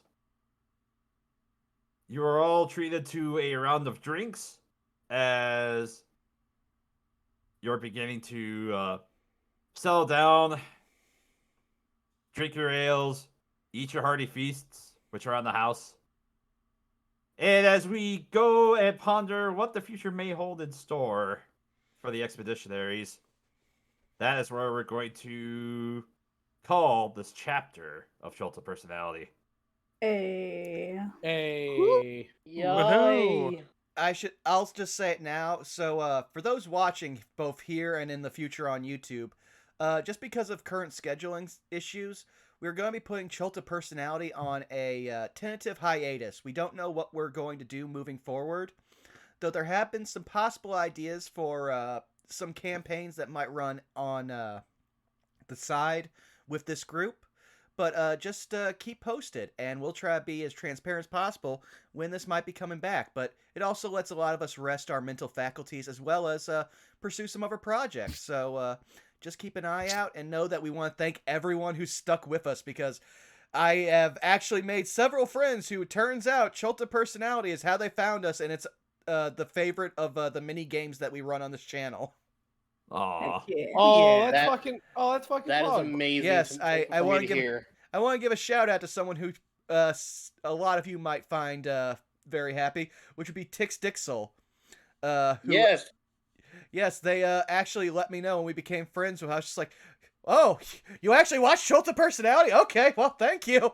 And then we had a whole bunch of like fun times just talking about D&D and getting to know each other. So yeah, for all those who have supported us this far, we're at 69 episodes, everybody. I should also point that out. Nice. Holy crap! Nice. Nice. But So yeah, that means we definitely can't post any more episodes. We're at the funny number. Right. Exactly. I mean, we could. We'll see what happens. But I'm not going to say like what our current ideas that we've talked about off stream are. I'll say keep a lookout on our collective Twitters, because if we go forward with stuff, we'll probably want to show off all the stuff. But now it's time for us to start wrapping up. So, Caitlin, where can people find you? Yeah, well, Caitlin C37, you can find me on Twitch and Twitter, Caitlin C37, where I do art. Commissions are open, so if y'all want any paintings or anything like that, you can just find my information there. Lovely. Milla, where can people find you? Well, you can find me on Twitter at MillenNinjaNerd. You can find me on Twitch, where I occasionally play video games and stream model building at twitch.tv/MillenNinja. And also, you can find me Monday nights at twitch.tv/LeJake. Also, I have to call him out for a split second. How dare you call me a stinky nerd, you stinky Frenchman? Hun hun. Hold on. We're not immune. No. Also, if you want to throw shade at Jake, just tell him that, yeah, one shots don't mean 7 episodes. Yeah, right. Mhm. Hey, What? Rabbit, remember we were going to do a one shot for one night and that spanned the entirety of our meetup? Yeah, that was so funny. Yeah. But aside from But that just means that you guys are having so much fun. yeah. But yeah, aside from that, that'll be it for all the chicanery I'm involved in. Alrighty, DeLuna, where can people find you? You can find me on Twitter at Deluna1338 and Twitch and YouTube at Deluna13. Me and Draco have started a brand new Nuzlocke type, what we're calling a Medilock, where instead of it faints, it dies, it faints. We have a minute and 30 seconds to get it to a Pokemon Center, or else it will die in event or because of that. And because of that, or the fact that we're also doing this in a randomized in Heart Gold, I now have who I'm affectionately calling Anubis, the Killer of Gods, because he has killed, no, I'm not even kidding, a Arceus, a Palkia, a Dialga, a Moltres, and a Ho-Oh. Like, he is an overpowered little Riolu, and I love him. Yeah, Anubis don't fuck around. Streams are going to be kind of like sporadic, honestly, because I'm starting not one but 2 jobs, so definitely follow me on Twitter and I will announce those there. Alrighty, Chaco, where can people find you? Hello, you can find me here on Tuesdays whenever whatever day we decide to agree upon in the future. You can find me on Twitter at ChocoZombie101, and you can find me also on Tuesdays along with DeLuna over on twitch.tv/TwitchThePerson for Power Rangers Cyber Strike, our Power Rangers tabletop RPG campaign. Alrighty, Dan. Not Dan. This is what happens when you name your character with the same letter as your actual screen name, Draco. Do something different if we pick up a new campaign. New campaign, I will not do any other names with D's. D's are banned. Got it. No, it's fine. The next campaign, he's gonna play Dave. Yeah, I'm gonna pick up Dave and see what he did. in our time after this. But Draco, where can people find you? Oh, you can find my VODs on YouTube as Draco Magnius. You can find me here on Twitch as Draco_Magnius. I stream Wednesdays and Thursdays at 10 p.m. East Standard Time, 9:30 on p.m. East Standard Time on Thursdays. Wednesdays, we are playing through Majora's Mask. We're about to hit up the Great Bay after doing some, little side questy things, maybe a mini game or two. Just some general cleanup before we head over to the Great Big Sea and see what's going on over there.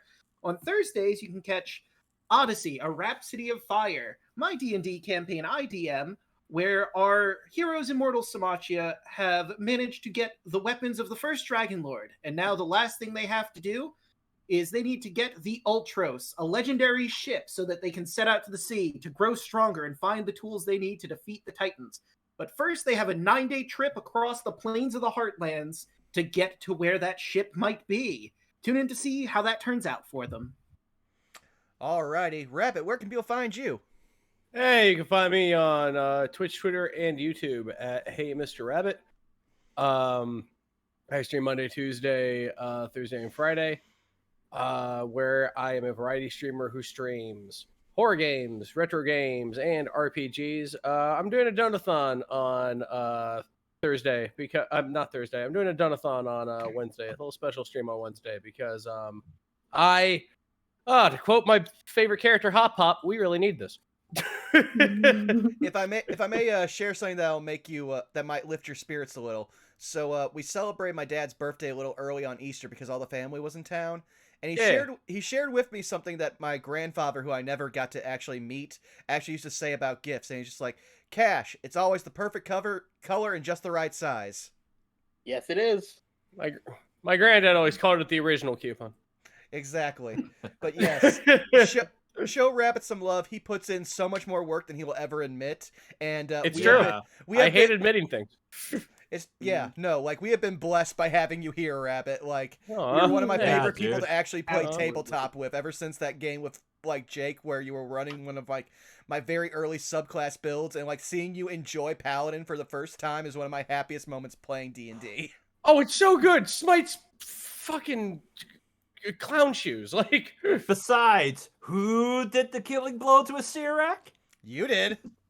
It was me. I wanted to crit a Sirak so hard. Because, God, it's if you crit on a smite, it's like the kind of sound a slot machine makes when the payout comes out. Mm-hmm. Yeah. It's so good. It's so good. But yeah, I'm going to be doing a donathon on Wednesday. I might be doing all of Crosscode, or I might be doing a bunch of little horror FPS games like Doom. To go ahead and just drama stuff for that. Just easy, fun stuff that I think everybody would love. Well, we'll definitely all try to show our support as best we can. And you've already found me here at twitch.tv/BurnoutVaughn. We don't really have anything else on the docket except for it's every other Saturday, so me and Zako Duo will be jumping back into AI the Somnium Files for No Love War Extra. I was not prepared for us to have a waifu built into our eye and it to also turn into a hamster. This game is weird, and there's already 2 people dead. What is up? I was not prepared for this. And it's all downhill from here. Yamcha. Well, I say we just pop on over to another person who has been a great friend to many of us, as well as an inspiration. We're going to hop on into Distortion Devil. But before that, I've got to read off our quote of the session for, I'm not sure how long it's going to be, but it, of course, goes to Ruin Tyrant Bane for To Liberation. To liberation. Yes. That should be the right message. For sure. I was going to say either that or I had a small idea, mostly just because it's a stupid joke for me. The Druid's the 1%. But I think To Liberation's better, so yes, everybody show Connor just To Liberation, and we'll try to let you know what'll be coming up here in the future. Well, thank you all, and bye-bye! Goodbye. Everybody. Bye.